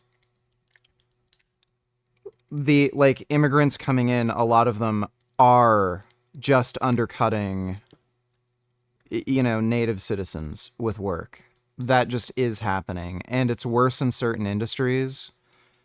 I know in the trucking industry, that's being particularly bad. So, yeah, most of these immigrants coming into places like Germany, they're not the types of immigrants that are needed to cover, like, high-paying labor. They're not, like, tech experts. So it's just a lot of manual labor grunt work. Or like maybe some like white collar positions, but in a lot of cases, they're undercutting native workers. Again, these people don't want to go back to Afghanistan or Pakistan or Syria. So they're going to be willing to work for less money. And employers know this. So they're kind of fucking up some of the job markets. And on top of that, yeah, a lot of them are fucking crazy. Like, they're just fucking assholes. And when you're used to a society where girls are walking around with their titties hanging out and wearing, like, nice sexy-ass yoga pants and shit, and then you have a bunch of fucking weirdos dressed in burqas, and then you have, like, Muslim protests in the street about fucking Sharia law. And then you have, like, people getting fucking stabbed to death and getting run over by cars because of, like, Islamic fundamentalism. Yeah. Like, people are going to be fucking annoyed. So the tax and social support systems in Europe, they're kind of designed for, you know, certain population statistics. Some of their economy sort of relies on at least a stable, if not growing population, and they're just going to have to make some adjustments and cut down on immigration and be a little more discerning with who they let in, and they're just not willing to do that. And yeah, if they're not going to make those changes, you are going to see more right-wing support. I have many friends who are fans of the UFC. It certainly does not mean, you know, that if you are a fan of the UFC, you are falling sort of down this rabbit hole of hate and white supremacy and everything else. But what we are seeing is that there is this... Should Quebec become independent? No. It would be bad for Quebec, and it would be bad for the rest of Canada. But they're trying to become dependent, and Quebecers are out of their fucking minds. They would rather be poor and have everybody speak French than be wealthier and have some people speak English. It's unreal. The French language mandates that they've made recently in Quebec, it's clearly a stepping stone to Quebec secession. Like, that's clearly what they're trying to do. The Bloc is just nuts. They shouldn't do it, but they want to do it because they're just stupid. this sort of there is this crossover. The UFC is playing a greater and bigger role really in American life. Joe Rogan, who's the world's biggest podcaster, is a UFC commentator. Dana White, who is the founder of the UFC. Let's see. Change and a new day for Canada. God damn it.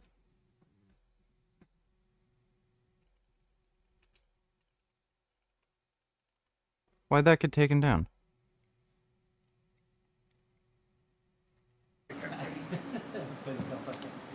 Excellent. Une photo? Affordability, cost of living. Our goal is... Retard donate tellers, no one is operating on this guy's level.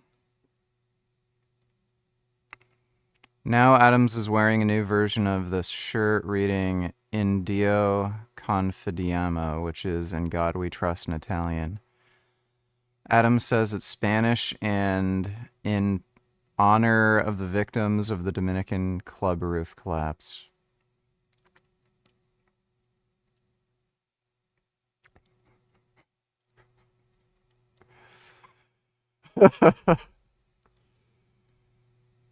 Oh, that's embarrassing.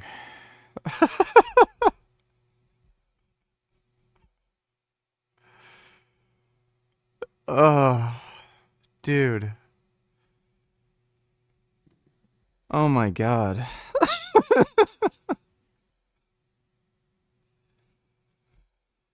Doesn't he have, like, advisors and stuff who could have, like, told him?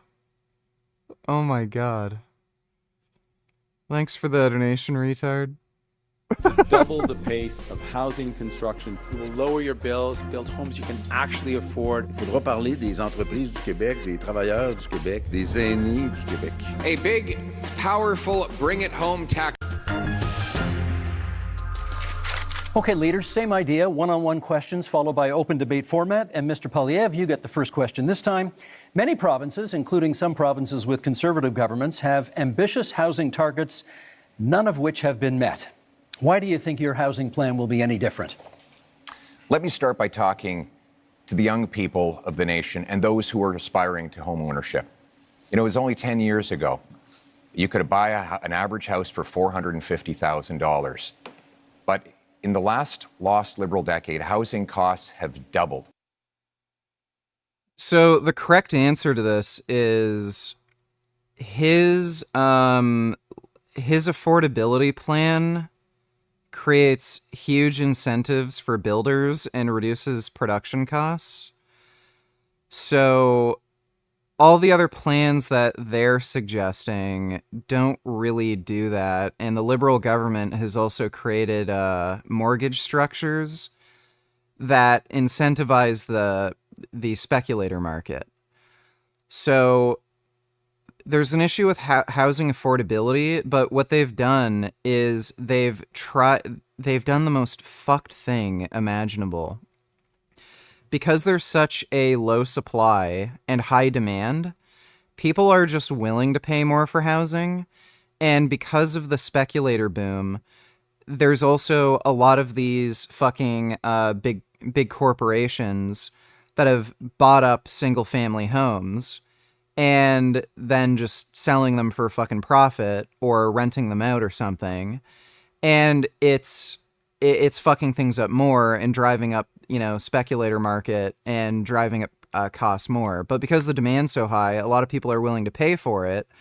And in order to do some like weird cope shit, and I think this is a conspiracy, by the way, the Liberals' like idea is, oh, well, people want a home, but it's like unaffordable and it's hard for them to get a mortgage. So they've actually allowed banks to give mortgage structures where you can have a mortgage where you will never pay off the principal. Your monthly mortgage payments, like the vast majority of it is paying interest and not the principal. I've seen some fucking mortgage structures where you're literally only paying off like a couple $100 from the fucking principal. You could work for 100 fucking years and like never retire. You would still be paying off the fucking mortgage with that kind of rate. It's insane. So they've created mortgage structures where you'll never own the home, but it will put you inside the home, and you're just going to be paying off like debt until you fucking die, and the debt will still not be paid off. And then the bank will just own the home, but like they just make a fuck ton of money off the fucking interest. So you're basically renting. So that's what they've fucking done. They've actually not tried to do anything to lower housing costs, and some of these mortgage structures have only driven up the fucking speculator market, because now banks know, okay, well, if we buy up a bunch of these fucking properties, and then sell them to people, then they're just going to be paying us rent, and we'll still own the majority of the fucking equity in the home.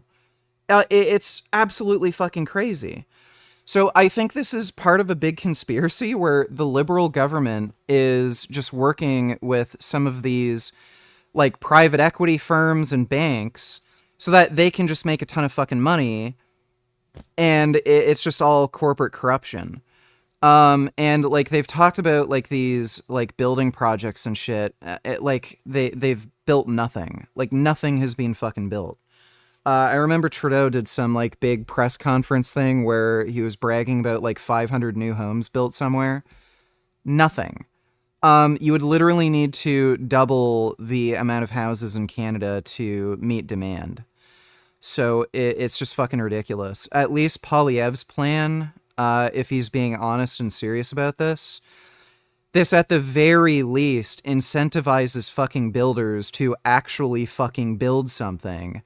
And even if like some of these mortgage structures don't really change, just because more houses are being fucking built, it'll create market adjustments. Rising faster than in any country in the G7. And so now our youth cannot afford a home, and our seniors are worried about being evicted. We can't afford a fourth Liberal term of rising housing costs. We need a change. And our Conservative plan for change will, 1, axe the federal sales tax on new homes. 2, incentivize municipalities to cut their construction taxes to bring houses down in cost by $100,000. 3, sell off federal land for homes. And 4, that'd be pretty major. So, average home price, Ontario. Jesus fucking Christ. Central Ontario, $1 million for an average home. Bro, what the fuck are you talking about? And then cheapest is Eastern Ontario, $618,000. That's... So I'm living in the cheapest area, and it's still, like... Dude, $600,000 for an average fucking home. That's the cheapest in Ontario. Go fuck yourself. But still, like $100,000 cut, especially considering like most people are going to have to get a mortgage, that can significantly, like the amount of years you're going to have to be paying that off, that can significantly cut it down. Train up 350,000 young trades workers who can help build those homes. Because you deserve a home, and we're going to make it happen for a change. Also on the issue of affordability, Mr. Singh, you get the next question. How do you bring down grocery prices in the midst of a trade war? I appreciate the question. This is a big concern. When I talk to Canadians, they tell me they're really feeling squeezed from the cost. He's not going to answer that. Of living. That's one of the top things that people tell me about. People are saying, I can't afford to buy groceries. Every time I go to the grocery. So the correct answer is this, we can't. There's just market conditions. That's the correct answer, but he's not going to be able to say that. Store, it's just ongoing worry and this feeling of anxiety that can I actually afford the things that my family needs? On top of that, people are worried about the cost of homes. I think those are the two biggest things I hear. So we can do things about this. Other countries have taken concrete steps. We can put in a price cap on food essentials. There we go. There we go. They're never going to do that. They're never, ever going to fucking do that. Like, I'm pretty sure under the Canadian Constitution that would be illegal, by the way. So that's never going to happen. France has done it. Greece has done it to great success. It's brought down the cost of food significantly in both those jurisdictions. We can also ban corporate landlords from buying up the affordable homes to keep. Yeah, so I'm assuming what he's talking about is when he's talking about a grocery cap, what ends up happening is the government pays the difference in like what the actual worth of the product is. So say like a 10-pound bag of potatoes is $8, but they want to cap it at $5. The government would be covering that difference. But like, I'm assuming that's what he's talking about. Homes that are affordable. We can make things better for Canadians, but it requires having the courage to take on the powerful corporations that are ripping you off, that are price gouging you. And we know that price gouging is one of the major reasons why food prices are going up. You're never going to hear Pierre Poilievre or Mr. Carney talk about the fact that these are the corporations ripping you off. Thank you, Mr. Singh. That's time. Why haven't you? Buddy, this guy's been working closely with the Liberal government for fucking 10 years. Why haven't you? He's never going to do this. Mr. Blanchet, I want to ask you about old age security, which will soon cost this country $100 billion annually. We understand you would like to expand it. How would you pay for that? We would want it to be just for everybody because the Liberals have created a discrimination against elders which are 65 to 75 years old, having 10% less income from federal government than those who are over 75. But the best way to do it is to have everybody pay its fair share in terms of tax, which means that one should not be entitled to hide money in fiscal paradise in order not to pay him or his clients or friends, not to pay billions of dollars in taxes that could be used to help the situation of elders. Those are things which are supposed to be applied to everybody. There are a lot of questions to be answered. This is a nice idea, but I don't know if you can really do this. This sort of thing would work in the United States because it's just such a huge domestic market. Even if you massively increase taxes and got rid of tax loopholes, like billionaires can't really leave. There's like the U.S. market is so essential. I don't know if you could do something like this in Canada, what he's talking about. And again, they're never going to do that. Answered about that. Other ways to do it is to reduce the pressure on housing price to make sure that the whole budget of elders and families and workers can afford houses which have increased dramatically in price. Monsieur Blanchet. That's time for this one. Mr. Carney, I want to ask you about housing, which over the past decade has gone from a problem to a crisis while the Liberals were in power. Is your policy on getting homes built any different from your predecessors, and how? This is one of the reasons why I entered this contest, because of the housing crisis, the cost of living crisis, the housing crisis, and the Trump crisis to help fix it. And I would look, the housing approach is fundamentally different because we need a fundamentally different approach. We need to build housing at a rate that we haven't seen since the end of the Second World War. We do need a fundamentally different approach. And with the fundamentally different approach, we can build an entirely new industry. Then name the approach, jackass. That's exactly what he asked you. So he's going to say nothing. So the question is how? Now, Mr. Poilievre and I agree on some things. Okay, I agree as well on reducing the tax on first-time home purchases as a way to buy. But I am focused on increasing the supply of homes and doing that in a way that uses Canadian technology and modular prefabricated housing, that uses Canadian lumber, including in reinforced timber, and uses Canadian workers. And in all respects, we're scaling up to double the rate of home building. So he didn't give an answer. How are you going to build more homes? We're going to build more homes. This guy is not going to ensure more homes are being built. He's lying. Thank you, Mr. Carney. That's time. We now move to open forum here. And Mr. Singh, you get... That's literally what he said. I'm not crazy, right? How are you going to build more homes? By building more homes. The first comment. Many of you have pledged to cut the GST on many aspects of buying a home. And Mr. Singh, I want to ask you, would you cut the GST on anything else in order to make life more affordable? Absolutely. In fact, I'm the only one on this stage that fought to give people a GST holiday. Interestingly, while the GST holiday helps working class folks, middle class folks by taking off the GST off essentials, the conservatives under Pierre Poilievre voted against that. Yes, because it's stupid. You need tax revenue, dipshit.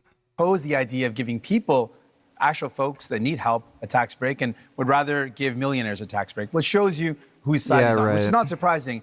But what is surprising is that Mr. Carney also said... By the way, this guy has $100 million net worth. You want to bet this guy wants to pay more taxes? That giving people a break on their GST is a bad idea. Mr. Carney, why do you think giving a tax break to capital gains folks that earn more than $1 million is a good idea, but helping a family afford their groceries? Capital gains tax in Canada is already fucking insane. It is extraordinarily fucking high. And what's fucked up too is I think Justin Trudeau instructed the CRA to charge higher capital gains taxes without that actually being signed into law. And a bunch of people filed lawsuits against the CRA because the CRA was demanding them pay a higher tax than was legally necessary. It was literal taxation without representation. Helping people afford their bills for their internet, their cell phone, their home heating, giving them relief to take the GST off those is a bad idea, but giving a tax break to people who really only earn over more than $1.4 million, that's somehow a... Yeah, so that's stupid. Lower capital gains taxes aren't really the big issue. It's things like the ability to buy back stocks, insider trading, tax havens, like weird shit where you take out, you leverage like your, you leverage some of your stocks to take out loans and then you avoid taxes that way. It's that kind of crap that is causing like this economic disparity. Capital gains tax, like that's just a fucking joke. It's already extremely high in Canada, and everyone is impacted by capital gains tax.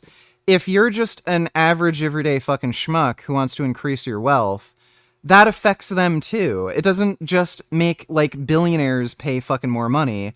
It also means just everyday working jackoffs who want to like, you know, increase their fucking finances by, you know, trading. They also have to pay higher fucking taxes. And then that's a block to them getting richer. Good idea. Okay, you went after That's your numbers. You went after Mr. Poilievre first. Just increase the fucking highest marginal tax rates. Like, why isn't he saying that? So I'm going to give him the first shot. Oh, right. It's the guy, right. So he's fucking blabbing about fucking capital gains tax, not increasing the highest marginal tax rate because he has $100 million net worth. To respond. Well, Mr. Carney, the reality is that housing costs doubled under the Liberal government, while Justin Trudeau made exactly the same promises that you are now repeating today. He promised that he would double home building. In fact, home building went down. He promised that he'd reduce the cost. In fact, it went up, and now here we are. Yeah, why would you... So, again, if you're one of these contractors, why would you build more homes? You could just build a small amount and then make an absolute fucking killing on the small amount you make because of the stupid speculator market. And on top of that, a lot of the construction industry, like, they're highly leveraged. They take out loans, a lot of loans, to actually build a lot of these properties. So it comes with high risk. So why would you build more homes, lower like what amount of profits you can make on each home when you could just build less and then make more on per unit sold and then incur less risk? Mark Carney is asking for a fourth Liberal term, repeating the exact same Liberal promises that priced you out of a house. Just a few weeks ago, before the election, the Liberals voted against taking the GST off new homes, and they have continued to build up bureaucracies that block construction. We need a change so that you can afford a home. And our change will be, again, to axe the sales tax on new homes, incentivize municipalities to speed up permits, free up land, and cut development costs. Train up 350,000 young people who can be in the trades to build those homes and sell off the land that is going to be needed in order to build homes. That is a real plan for you to own a home and afford your life for a change.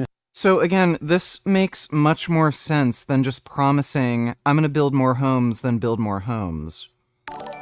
Like, he's not making any promises that he's going to double home building, but, like, at least he's saying, like, look, we're going to create market incentives for more homes to be built.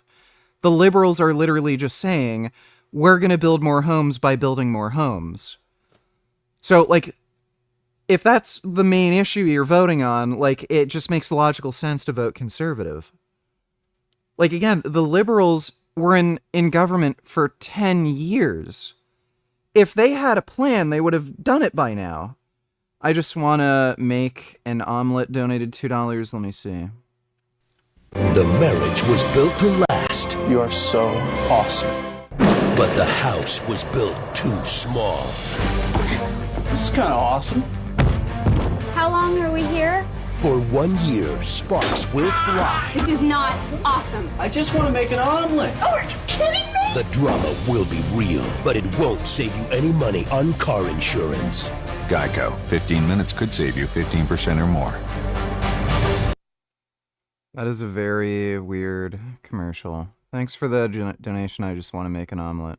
Mr. Carney, they're coming at you from both sides. What do you say? Okay. I know it may be difficult, Mr. Poilievre. You spent years running against Justin Trudeau and the carbon tax, and they're both gone. Okay, they're both gone. And we're doing in a good new impersonation of them with the same policies tonight. Very different. Look, I'm a very different person from Justin Trudeau. Focus is on. He was Justin Trudeau's economic advisor, by the way. So, yeah, the guy advising Justin Trudeau here is saying he's very different than Justin Trudeau. On results. Were you his economic advisor? And so how to drive results in the House. Yeah, there you go. There you go. I'm very different than Justin Trudeau. I only told him what to do. Housing market. You've got to change the model of building. You've got to increase the financing for housing developers, $25 billion on the table for those housing developers, $10 billion for deeply affordable homes, cutting development charges in half, lowering the cost of the building of those homes by 20%, and lowering the emissions and the run costs of those. So now he's giving a better answer, but what does he mean by having the development costs? Like, what does that entail? What are you talking about? Why wasn't this done before? You were Trudeau's economic advisor. Those homes by another 20%. This is how you drive affordability. This is how you bring young people back into the housing market. Exactly what Trudeau and then Mr. promised. Singh. You claim to be very different from Mr. Trudeau. Now, the point is to show that you are any better than Mr. Trudeau. You claim to have a lot of experience in many things, and you know things. Last time we had somebody saying that they knew things, it was the senators, and they killed the law that protected supply management because they knew better than us and were elected by nobody, exactly like you are today. You say that you are a great crisis manager. Which one? I heard of nothing. As far as I know, Brexit happened, even if you were against it. You say you are a great negotiator. What have you negotiated but fiscal paradises in Bermudas or Cayman Islands? You have to prove something, and you have to reveal what you... Yeah, dude, he was, I think he was a manager at the Bank of England, and he had a similar, I think he was an economic advisor in the UK as well. And man, the fucking corporate corruption there, like, holy shit. Like, you have to be an idiot to trust this guy. Like, again, he was Trudeau's economic advisor. Like, that says enough. He had his chance. Own in those companies if you want people to believe you. Mr. Singh, you wanted to. Yes, returning to the topic of housing. Now, it's very important. Obviously, we need to build homes that people can afford. Mr. Poilievre had the opportunity to show us what he could do. He was the Minister of Housing under Stephen Harper. And during that time, guess how many homes he built? He built 6 homes during that entire time. This is not something you can trust to build homes. He built 6 homes. 200,000. And this has been confirmed again and again. He built 6 homes. That's it. Now, the problem, though, with Mr. Carney is, well, he's laid out a plan. The problem is that when he was the chair of Brookfield Investments, this is a company that made a strategic decision to buy up affordable homes in cities like Toronto. Yeah, there you go. There you go. Where people were paying a decent rent. And they purposely bought those homes, kicked out the tenants, and jacked up the rents. That is not someone you can trust, sadly, to deal with the housing crisis when, Mr. Carney, you profited off of it. We're going to get responses here, Mr. Yeah, dude, the corporate corruption within the Liberal government, like, it's bizarre. There's a lot of weird familial ties. I think he's related to Justin Trudeau through, like, some family marriage. He's, like, somebody's uncle, technically, or something on Trudeau's side. Like, it's bizarre. The Liberal government runs a lot like the fucking UK, where they have these weird familial and business ties. Like, again, this guy was, again, a manager at a fucking bank who's responsible for the fucking housing issues. Poilievre first, Mr. Carney second.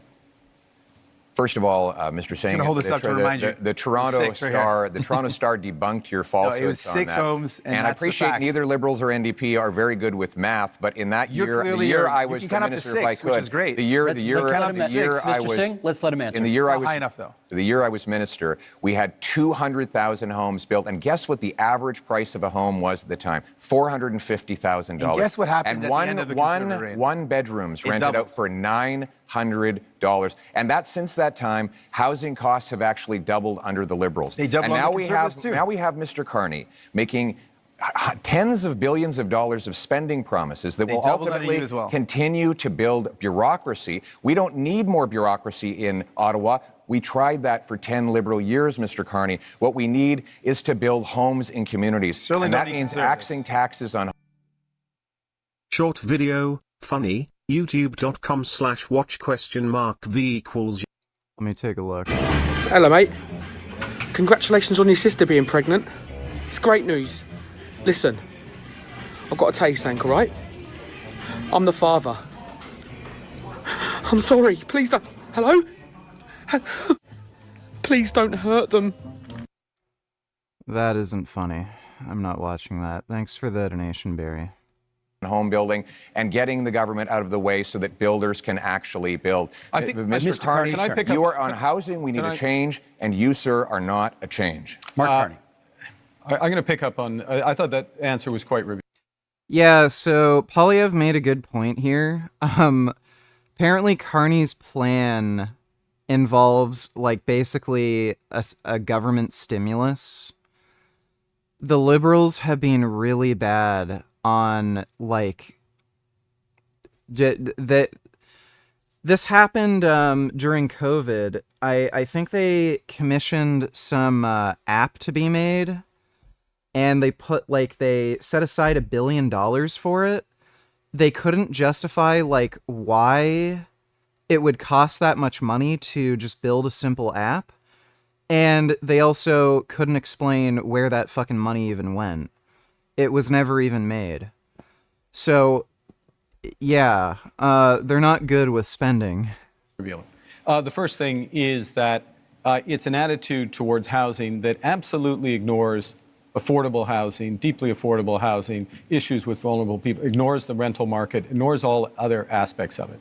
So the 6 are the relevant. Mr. Singh is absolutely right. The 6 are the relevant. 200,000. The 200,000 are a different part of the housing market. There are many Canadians. There are many Canadians at different income levels. The second thing it reveals is a misunderstanding, I'll be polite, of how the government's balance sheet can catalyze enormous private investment. And that is what we need to do to solve the housing crisis. It happens to be what we need to do as a whole to address the economic crisis that's been forced on us by President Trump. Mr. Blanchet? Yeah. You have spoken much more than I have, so I won't ask a question. I will make a statement instead. I'm not saying no. I'm not saying that you cannot do what you pretend that you are able to do. We just have no proof so far. I'm saying quite clearly that you cannot be entitled to do it alone. You cannot be entitled to hold all the power in your two hands. You cannot go out there and fix things for Canada and Quebec without being seriously checked by serious people. You cannot go out there and speak for Quebec without Quebec having its own strong voice to protect itself and to promote its different economy. So if you want to collaborate, let's say right now that whatever happens, even if minority government happens, you will be a partner with the different Quebec economy and identity, which you have been not interested in for the economic part and not respectful for the identity part. Let me get Mr. Singhan at this point. Can you tell us what's the first thing you would do to make life more affordable for Canadians? Yeah, there's a lot of things that we can do, and I've laid out some of those things. I think fundamentally, I'm the only person on stage that not only fought for real relief for people in terms of affordability, I'm the only one that fought for pharmacare that actually makes life more affordable by giving people medication coverage, dental care that gives people more affordability by letting them access their services if you're a senior and a kid. I fought for childcare to make sure people could afford childcare. All measures that Mr. Poilievre voted against, all measures that Mr. Blanchet voted against. So if you want someone that's going to fight for you in Ottawa to actually make life more affordable, you can't entrust all the power to Mr. Carney. He doesn't have a track record of making life more affordable for people, but we... This guy is a fucktard. He barely, like when he talks about, childcare affordability, it does nothing. We do. So vote for a New Democrat and we'll continue this work to make life more affordable for you, while the Conservatives and the Bloc have voted against those measures. By the way, this guy's a fucking clown. He helped the Liberals delay the election. So, fuck you. To make life affordable, because that's not who they care about. New Democrats are in it for you. Pierre Poilievre. The number one expense for families today is taxes, more than they spend on food, clothing, and shelter combined. This after 10 years of Liberal tax increases. We can't afford a fourth term of high Liberal taxes. That's why Conservatives have a plan for change. And that plan includes voted against every measure to help people out. Cutting income taxes by 15% for the average worker and senior, saving a working couple up to $2,000, rewarding hard work again. Because hard work is actually being punished because of the very high taxes. Now, the Liberals promised 10 years ago they would lower them. They actually raised taxes on 9 out of 10 Canadians. We need a change in this country because your hard work should once again pay off with a powerful paycheck that buys you an affordable home so you want to save on people a safe $2,000, street, and that's what we will deliver. You want to save people $2,000, but cut their dental care, which is thousands of dollars. Cut their child care, which is thousands of dollars. Cut pharmacare coverage, which is thousands of dollars. That's not a very good math deal right there. You're going to save people $2,000, but cost them tens of thousands of dollars.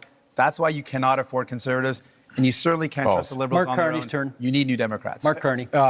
I'm going to reinforce that point, and then I'll respond to Mr. Blanchet.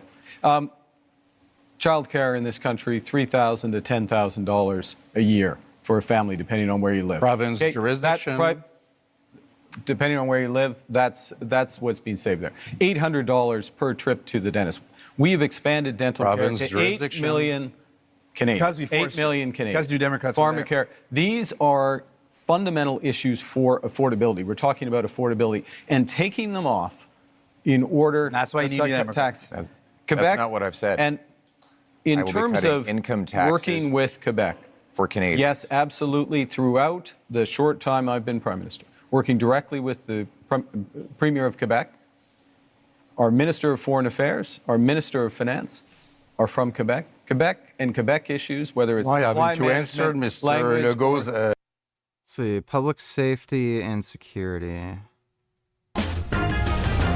Fight crime to protect Canadians. Okay, same format, one-on-one questions and then open debate. Mr. Blanchet, you get to go first in this one. Public safety and security. For a lot of people, that means the fentanyl crisis. I'd like to know what you could contribute to ending that crisis in this country. The fentanyl crisis is a very serious issue. Dental coverage in Canada isn't socialized. Which is a bit less important in Quebec than it is in British Columbia. I think the whole border thing is the real issue. Immigration is a very important issue for Quebecers. Immigration has to be dealt with in an orderly fashion.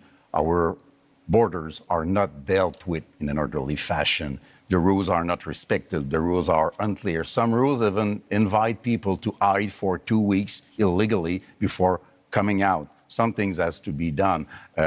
The situation of one person asking for asylum may take as much as 4 years without us reducing the number in order to deal with them in a human way. The services for every citizen in Quebec are being reduced because we cannot afford the fact that we are receiving much, much more people in Quebec from this specific type of immigration than we can afford, and we cannot teach them French. That's time, Mr. Blanchet. We can, of course, return to the immigration issue during open debate, should you choose to. Mr. Carney, question for you. The Liberal gun buyback policy, not considered a success by many people. Reviving it is in your platform. Oh, that is embarrassing. He is not going to have an answer for this. So the Liberals arbitrarily banned a long list of firearms that are never used to commit any fucking crimes here. So all they did was, like, say, we're going to steal guns that you bought. We just want to take your personal property. Go fuck yourself. Then they said, oh, we're going to have a buyback program. It's going to be mandatory, though. You have to do it, or else they're going to lock you in jail. So guess how that went? Never happened. You know why? Because it's impossible. None of the police services are willing to actually go door to door and force people to give up their guns because they know it's, one, very high risk. You're probably at some point going to have some crazy fucking whack job just shoot cops because who the fuck wants their property stolen?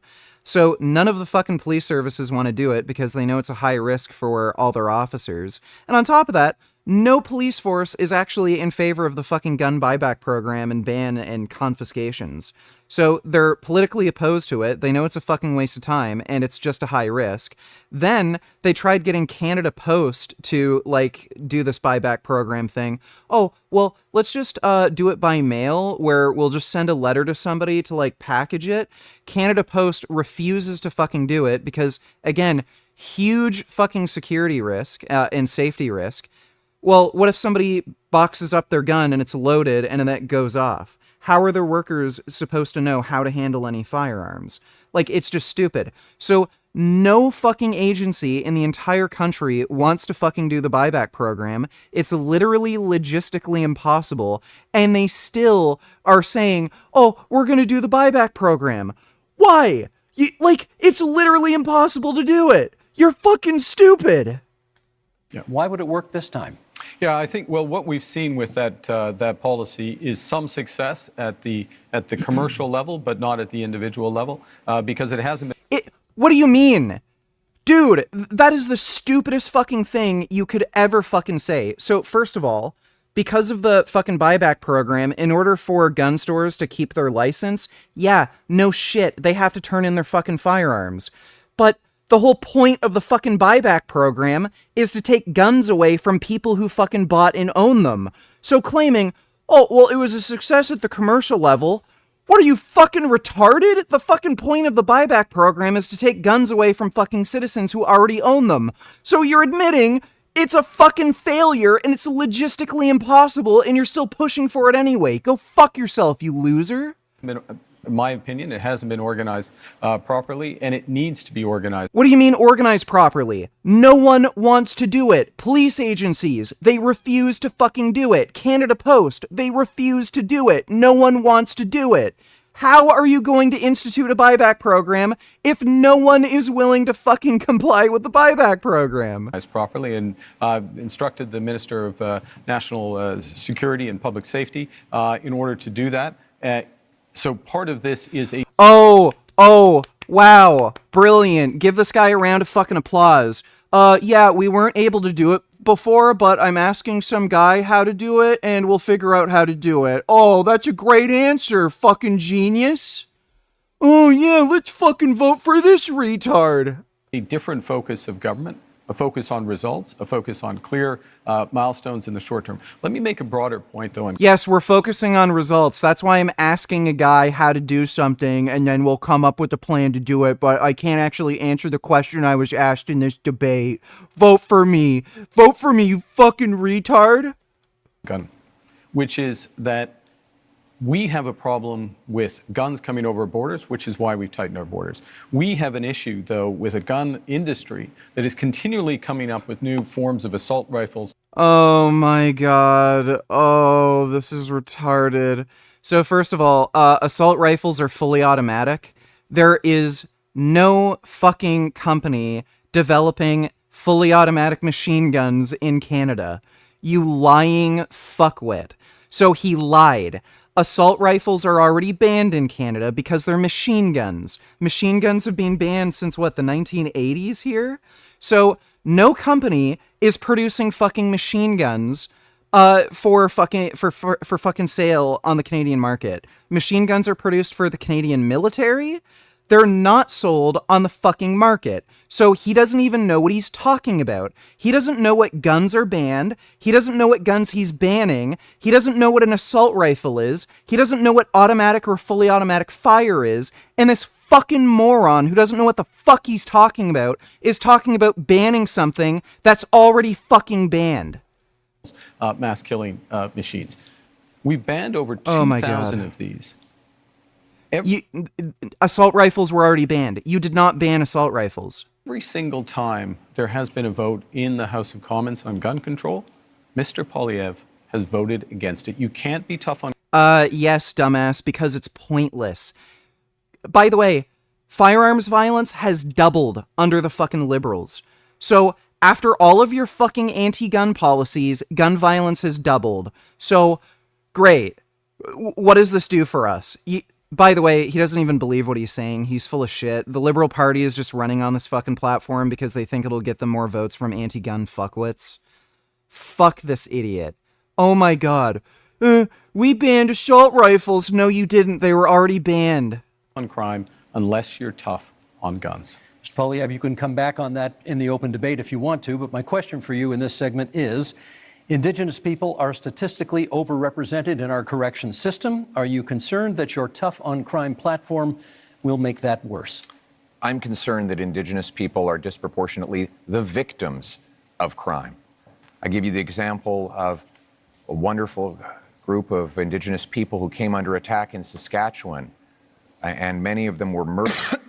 The killer was out of jail after 60 prior convictions. This is the result of 10 years of liberal laws that allow the same offenders to be released dozens and dozens of times, even when it's known they are a danger. We can't risk a fourth liberal term of soft on crime policies. We need a change. Yeah, so he's actually right about this. Liberals created a mandate for judges where they have to either grant bail for repeat offenders on the basis of them having brown skin. I'm not even fucking kidding you. They created new mandates for all these judges that you have to take into account somebody's skin color when it comes to releasing them, granting them bail, or having an unconditional release. So if you're black or Indigenous or Muslim or whatever, you commit a crime, well, on normal circumstances, you'll either be held in prison and not granted bail, or they'll grant you... Yeah, you'll be held in prison, either not granted bail, or you'll have like some sort of bail that you have to pay. Under normal circumstances, the Liberals created a new fucking policy where these judges have to say, oh, well, you're not white. So normally I'd hold you in jail, bail isn't granted, or you'd have to pay a bail. But because you're black or brown or something, oh, well, I'm just going to have to release you out on the street. I'm not even fucking kidding. It's insane. And then the liberals are talking about, we need to ban assault rifles, which are already fucking banned. What they're really talking about is just arbitrarily banning a long list of firearms that have never been used to commit any fucking crimes. The only fucking guns that are used to commit crimes in Canada are handguns that are smuggled across the United States border. And then they just let all the criminals out on the fucking street. It's just crazy. And the Conservative plan for change will bring in a 3 strikes you're outlaw. 3 convictions for serious crimes, you go to jail for at least 10 years, maybe for life, no chance of parole or bail. We will bring in life sentences for traffickers of fentanyl, human beings, and guns. And we will... Life sentence for fentanyl is fucking stupid. Like that's just stupid. Secure our borders to keep the illegal Thank you, guns Mr. out. Polyev. That's time. Mr. Singh, your question is about the RCMP, because you've got RCMP reform in your platform. What, in your view, is the problem with the RCMP? Well, some of the basis for this is the concern that's been raised in more rural communities and northern communities that there have been some serious concerns about violence or inappropriate use of force when it comes to the execution of their duties. We want to make sure that we've got a top-tier police force that provides security and safety to those communities in a way that's sensitive and understanding of the communities they're serving. I also think what's very important is... Oh, there you go. Hire more women. That's what he really means. Hire more women on the fucking police force. That's what he's talking about. For Indigenous communities, Indigenous policing. This is an area of deep concern. I think everyone in our country should be safe. You should be able to be safe at home, safe when you go to work, safe if you take public transit, safe for your kids to be able to play in the local playground. Yeah, right. We'd be safer if we could carry guns on us. So if we're ever assaulted, we'd be able to defend ourselves. But you're never going to do that because you're a fucking asshole. You just want people to be unarmed so criminals can do whatever the fuck they want. Again, this fucking dipshit cucks to the fucking Liberal Party. You know what the fucking Liberal Party told the police to say? There's been a massive increase in home invasions. And one of the reasons for that is people are breaking into homes so they can steal your car keys. And then they'll get your car keys, go to your like garage or your driveway, and then drive off with your car. You know what the fucking Liberal government told the police to say? Leave your car keys at your front door so that when people break in, they can just steal your keys and leave. If you have your keys on your nightstand or something, all these home invaders, they're gonna search your entire house and then they might like beat and kill you looking for your keys. So just leave the keys right at the front door so that when people break in, they can just steal your car and then you won't get hurt. That's the Liberals' policy on crime. Let the criminals do whatever the fuck they want. And again, NDP, same fucking party, basically. And that's something I'm committed to. And the other area that I'm focused on when it comes to public safety is making sure we prevent crime before it happens. And that's why we want to see increased investments in our border security. We saw under the Conservatives, they cut 1,100 border officers in one day. So that prevented our ability to keep our borders safe. That stops those materials from Mr. coming Singh, into the that's country. time. Not sure it was about the RCMP, but maybe we can get back to that during the open debate segment, which we go to right now. And Mr. Polyev, you get the first word on this one, and it sort of dovetails on the last answer you gave, which is you have pledged to be the first prime minister in this country to use the notwithstanding clause, setting aside charter rights of, as you call them, multiple murderers. Why do you think that's necessary? To be clear, I want to uphold the charter rights of Canadians under Section 7 to life, liberty, and security of the person. Right now, that right is violated by multiple murderers who are given discounts. The case in question was a gentleman who went into a mosque and shot dead 6 innocent worshipers. He got, according to this ruling, only one 25-year sentence, meaning he can be out in his 50s. He only serves 4 years for every murder that he carried out. That is outrageous.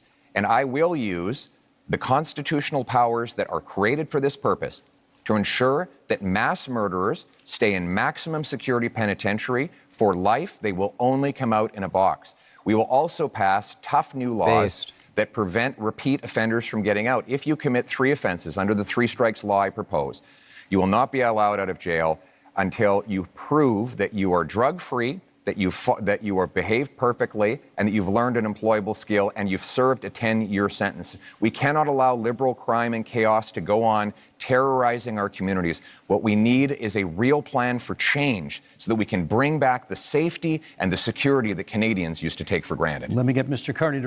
Dude, this is how fucked Canada is. There's a guy who cut somebody's head off at a bus station. He was out in 5 years.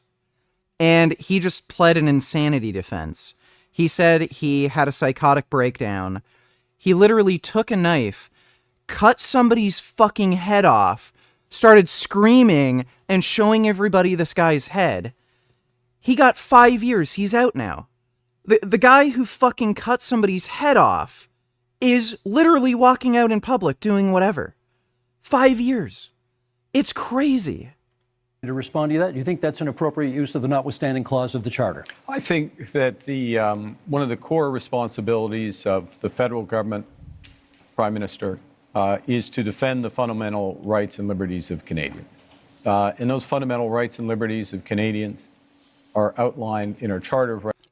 It was an Asian guy. Canada beheading out in 5 years. Let me see. This guy, Canada man who beheaded bus passenger granted freedom. He might have been native, not Indian. Man with schizophrenia who beheaded a fellow bus passenger in Canada in 2008 has been granted freedom. So this is from 2012. So yeah, no, I think that would be 4 years then. Will Baker, formerly known as Vince Weigang Lee, okay, maybe he was Chinese, killed 22-year-old Tim McLean after hearing what he thought was the voice of God. He was deemed not criminally responsible and received mental health treatment. Review board in Manitoba ordered his discharge without monitoring, saying he did not pose a significant threat. So, a guy with fucking schizophrenia went on a bus, cut someone's fucking head off, and was screaming like a fucking lunatic, pled he was insane, and then he's out in less than 5 years, and he doesn't have, like, any kind of parole. He doesn't have any fucking monitoring. He can just do whatever the fuck he wants. Yeah, crazy. So that's Canada. Like, this is under the, like... It's just crazy. We don't care. We just let criminals out. Rights and freedoms, which is 43 years old literally today. I think it's a very dangerous slope to override judgments of the Supreme Court of Canada. In fact, the Charter of Rights and Freedoms exists to protect Canadians from people like us on the stage, politicians who may use their power to override fundamental rights. And the issue in using by the federal government, I'll stop here, is not where you start, but where will you stop? Mr. Poilievre, I should get Mr. Poilievre on that. Is it a slippery slope if you use it in this case? I must say, I would be quite interested too, because Mr. Carney said that he didn't want us to use the notwithstanding clause before adopting a law. And yesterday he said that he felt that it was wrong to use the notwithstanding clause after a law is adopted. So if we cannot use it before and we cannot use it after, it means that Mr. Carney believes that we should never use it. But it is very important. And the Ford case made it clear. The Constitution says how it should be used, but never how or what we will do with it, because it's the prerogative of the provinces. So, do you want the Supreme Court to overrule another judgment of the same Supreme Court because you don't like it? Because that would be being the hell of a politician as you define them. Well, let me just start by saying, first of all, thank you. Oh, someone's a dumbass. I just started by saying, let's not let Mr. Poilievre get away with making this ludicrous claim that anyone on this stage thinks that violent crime should get a less severe penalty. Obviously, that is not a special position that he's taking. Everyone agrees that horrible crimes should have horrible sentences. Judges are equipped to do that. So don't let Mr. Poilievre's rhetoric confuse people. Obviously, everyone agrees that if someone does something horrible, they should pay a horrible price for it. There should be appropriate sentence that's put in place by a judge. But what I'm concerned about is all of what Mr. Poilievre is talking about is after the fact. Now, there's heinous things that happen, and there needs to be severe penalties put in place. But we also need to keep communities safe. And that's what my focus is. Well, how do we stop crime before it happens? Much of the violent crime that's committed is committed by illegal handguns and firearms that come across the border. Now, Mr. Poilievre... There you go. There you go. So why fucking ban guns in Canada if all the crimes are being committed with illegal handguns that are smuggled across the border? has admitted that as well, that it is illegal handguns and illegal weapons that are used in violent crime. So our plan is, let's stop those illegal weapons getting into our country in the first place. And the way we do that is by having stronger border security officers and having more people on the border. Mr. Pierre Poilievre, when he was in power in the Conservatives, they cut the number of border officers. They reduced the number, weakening our borders. Keeping an eye on time can't here. trust them Let's to get do back these to type of Mr. things. Jalen Donate Tillers, dude, my experience, most store-bought bananas just fucking suck. I wish stores would hang them. Are the bananas in your area good? I actually haven't eaten any bananas in quite a while. Sometimes they're shitty bananas, but usually I can tell before I buy them whether or not they're going to be shitty. They have like a certain texture, like on the skin. But usually when I get bananas, I don't have that problem. Thanks for the donation, Jalen. Mr. Poilievre, on the issue of whether, in using the notwithstanding clause under these circumstances... Yeah, I find when bananas are shittier, they tend to be larger, and they have a very soft, kind of rubbery texture on the outside. If you get bananas that are a bit smaller, and by the time they turn yellow, they feel a bit firmer and smoother, I find those bananas are like sweeter and have a better texture and shit. Would be a kind of a slippery slope and encourage politicians to use it more. No, we will use it to protect the charter rights of law-abiding Canadians. I'm interested in the rights of victims. Mr. Carney seems to be very interested in the rights of criminals. He says that it's dangerous for me to ensure that mass murderers stay behind bars for life. You know what's dangerous? Turning them loose on our streets. I don't think you appreciate, sir, the chaos that is unfolding in communities. In Toronto right now, the police have been forced to tell people to just let the thief steal the car. When they break into the house, just take the keys. Just let them take the keys so that you don't get hurt. People are living in terror in many of our communities precisely because of the catch and release bail law, C-75, which requires judges release the accused at the earliest opportunity under the least onerous conditions. Every single member of your Liberal caucus and your Liberal cabinet voted in favor of this bill, and they are all determined to keep it in place despite constant promises to the contrary. Mr. Carney, Canadians deserve to live in peace and security. That is the right that I'm fighting for a change. I'm fighting for that as well. And let me be specific about two things that have been raised. The first is with respect to these issues of car theft, home invasion, and I'll use the GTA area where there has been a sharp increase. How do you attack that? You attack it several ways. One, you increase the criminal penalties for that happening, particularly if you're part of a gang, particularly if you use a firearm. And you will do that? And we're doing so. We've committed to doing so. You put in place a reverse onus in terms of bail so that it has to be proven that there's not a risk, which we've also committed to. And then you go to what Mr. Singh was talking about, which is the Liberal Party has been in power for 10 years. Again, they've had 10 years to do this. So shut the fuck up. Drawguero 10K. He is a hard gangster, bro. You are dissing on him for nothing. By the way, debating 2 April could get you a ton of publicity, maybe revive your image.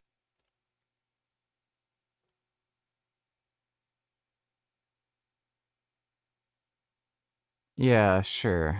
Thanks for the donation. Hands up, nigga. Let me see. Yeah.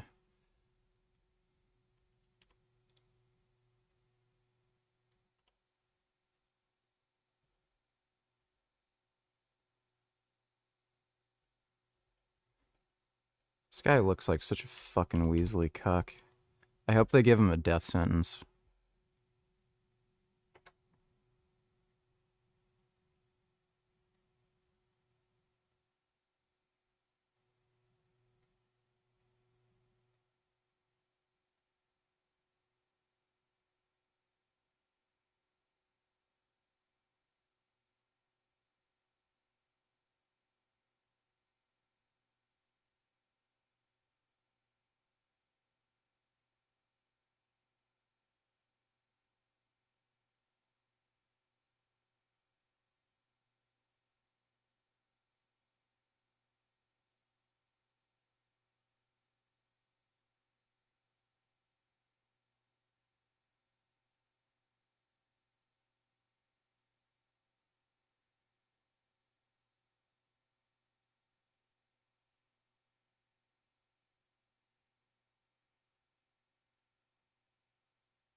Okay, there's my drawing of Guero 10K. Hope you enjoyed that.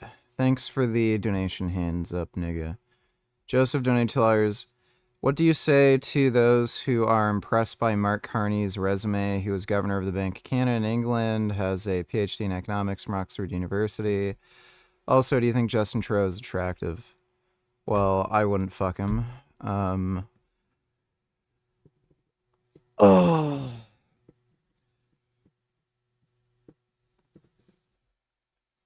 Like, buddy, have you ever gone to the doctors and realized they're fucking retard?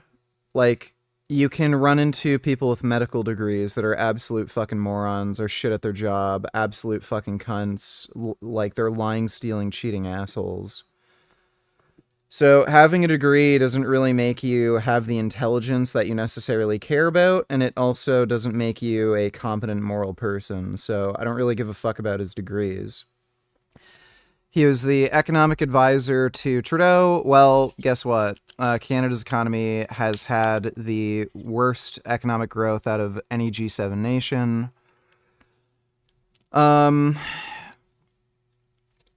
Had the same job in the UK. Well, UK isn't doing so great either. And again, this guy was managing businesses that have worsened the housing market. Like, just look at what he's doing in this debate. I'm going to increase houses by increasing houses. I'm going to ban guns for no reason, and I'm also going to institute a buyback program that I know is unfeasible and won't ever happen, and I'm talking to a guy who says that he has some good ideas on how to do it. Like, yeah, I don't care. If you're using Carney's, like, education or resume as why you should vote for him, like, you're just a fucking idiot. You're a bootlicking fucking tard. Oh, well, he has a degree. He had this job. Stupid. Thanks for the donation, Joseph. Retard donated $3. It's finally happened, folks. The hacker known as 4chan that the news networks have been warning us about for years now has been hacked herself, and for the past few days, shut down completely. That's right, a flaw in the PHP code that made up this anonymous basket weaving forum was exploited, giving the hackers access to 4chan's administrative backend and the servers running the site. Evidence of the hack was first posted to Soyjack Party, which is itself a competing image board that was created around 2020 and is a gem mine where all of the best Soyjacks on the internet come from. So we can see from the screenshots that are floating around on the internet that the hacker was able to access the subdomain team.4chan.org, which has all of the maintenance tools for running the website. They were able to see the ban list, the people who had 4chan passes, and also a list of 4chan staff and messages from them. So for those of you unfamiliar with PHP software, access to the PHP My Admin panel. Okay, well,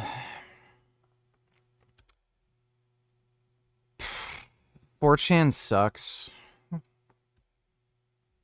Like, okay, I don't really care too much about 4chan. Thanks for the donation, retard.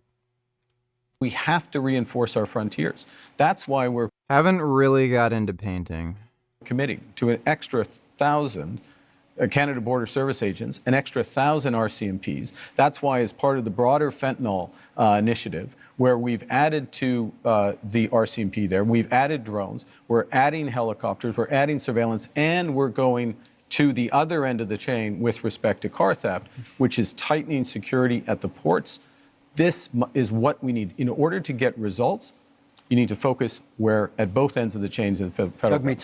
Thank you very much. I want to talk about one of the issues that has come up is the idea of the public safety concerns around the overdose crisis and how this is devastating our communities. We're seeing so many lives being lost. In that, we know that one of the ways to address that is by investing in some of the solutions like mental health services and rehabilitation services. Services keep our communities safe. Oh, good. I can pay more taxes, so fucking druggie can get a minimum wage job rather than overdosing.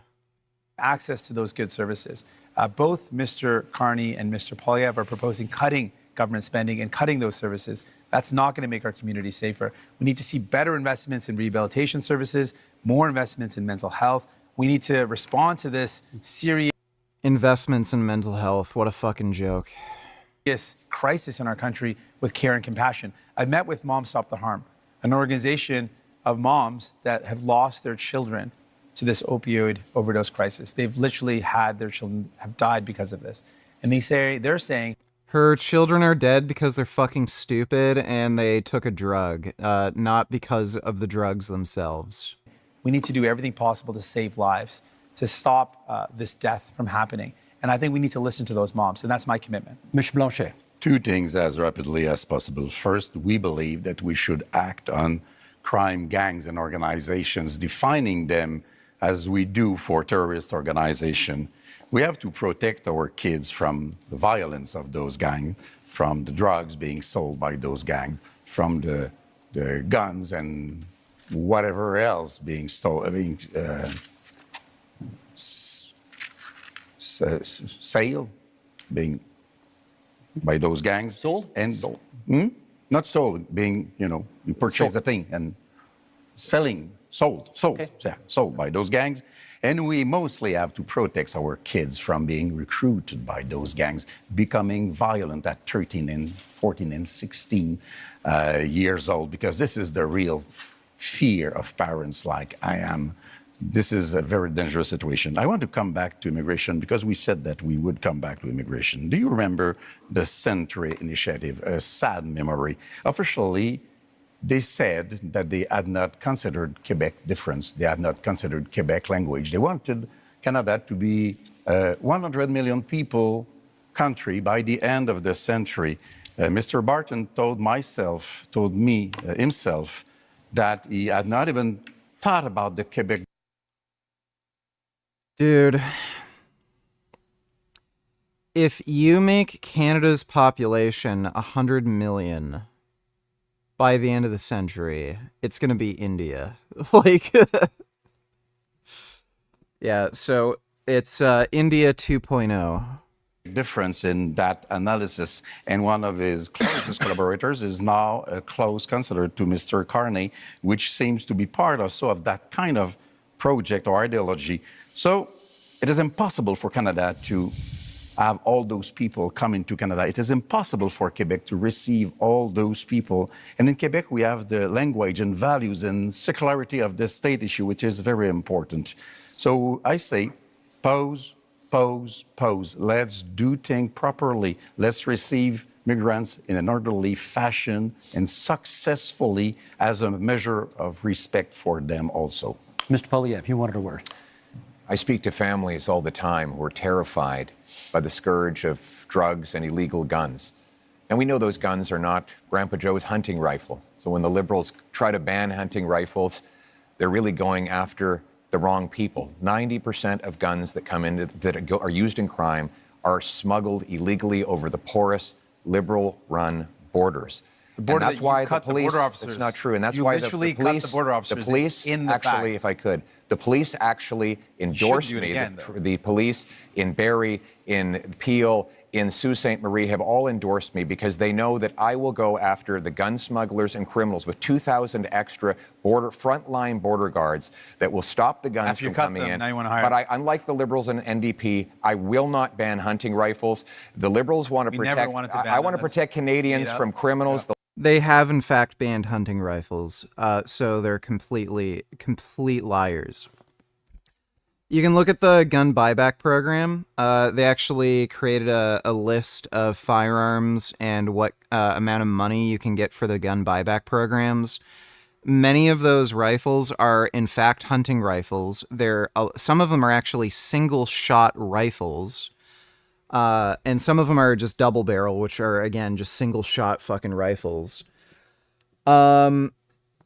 They were offering $100,000 for a very rare collector's black powder big bore rifle that was used for elephant hunting. So they say they want to get rid of assault weapons. You can literally look this up. They were offering $100,000 for, I think it was like this German-made, hand-engraved, big bore elephant gun. Again, only a double bore. Is that being used as an assault rifle to commit crimes and mass shootings? So, no, the Liberal government has in fact banned hunting rifles. Some of the guns on their ban lists are just traditional, like, semi-automatic hunting rifles as well. Like, they're just full of shit. The Liberals want to protect turkeys from hunters. I think we know which one makes the most Mr. Carney, sense. quick intervention, Mr. Carney, then I got a question for each of you before this segment's out. Okay. We absolutely fully support hunting and rights of hunters and Indigenous Canadians. But I want to raise an issue, which is a serious issue, talking about safety. There are people, we're in Montreal, in Toronto, across this country, who fear going to their synagogue, fear going to their community center, fear taking their children, leaving their children in school. And this has to stop. This is it's totally unacceptable. So what we're proposing is to make it a criminal offense to threaten or to impede anyone from being near or going to their place of worship, their school, their community center. This, it pains me that when we have to do it, because this is not what we should be doing as Canadians, of course, but we will put that in place. Let me get, and this is a fundamental issue with respect let me to get 10 anti-Semitism. seconds from each of you before this segment's out on what you perceive to be the biggest security threat to Canada right now. 10 seconds each. Mr. Poilievre. The physical security threat to our country is the rampant crime wave that is running out of control. After the last decade, we had a 116% increase in gun crime. We need to lock up the criminals. I got to hold you to 10 borders. seconds. Mr. Carney? Well, we're in a security section. I think we didn't have a chance to talk about anything internationally. I think the biggest security threat to Canada is China. China, you say? Yeah. Mr. Singh? Biggest security threat, illegal guns and drugs coming across the border and cuts to services. Well, I know who I'm voting for. Still convinced even after this debate. Yeah, dude, fuck Carney. Just what a loser. All right, well, it's late. I'm going to go head to bed. Hope you all had fun. Should be on tomorrow, probably earlier. I didn't get enough sleep last night. I ended up sleeping in the afternoon. My schedule's fucked, so that's why I ended up streaming later tonight. But tomorrow, I'll probably start the stream a bit earlier, like normal. But big thanks to everybody who donated in Streamlabs. Really appreciate it. Sweet dreams. See you all tomorrow.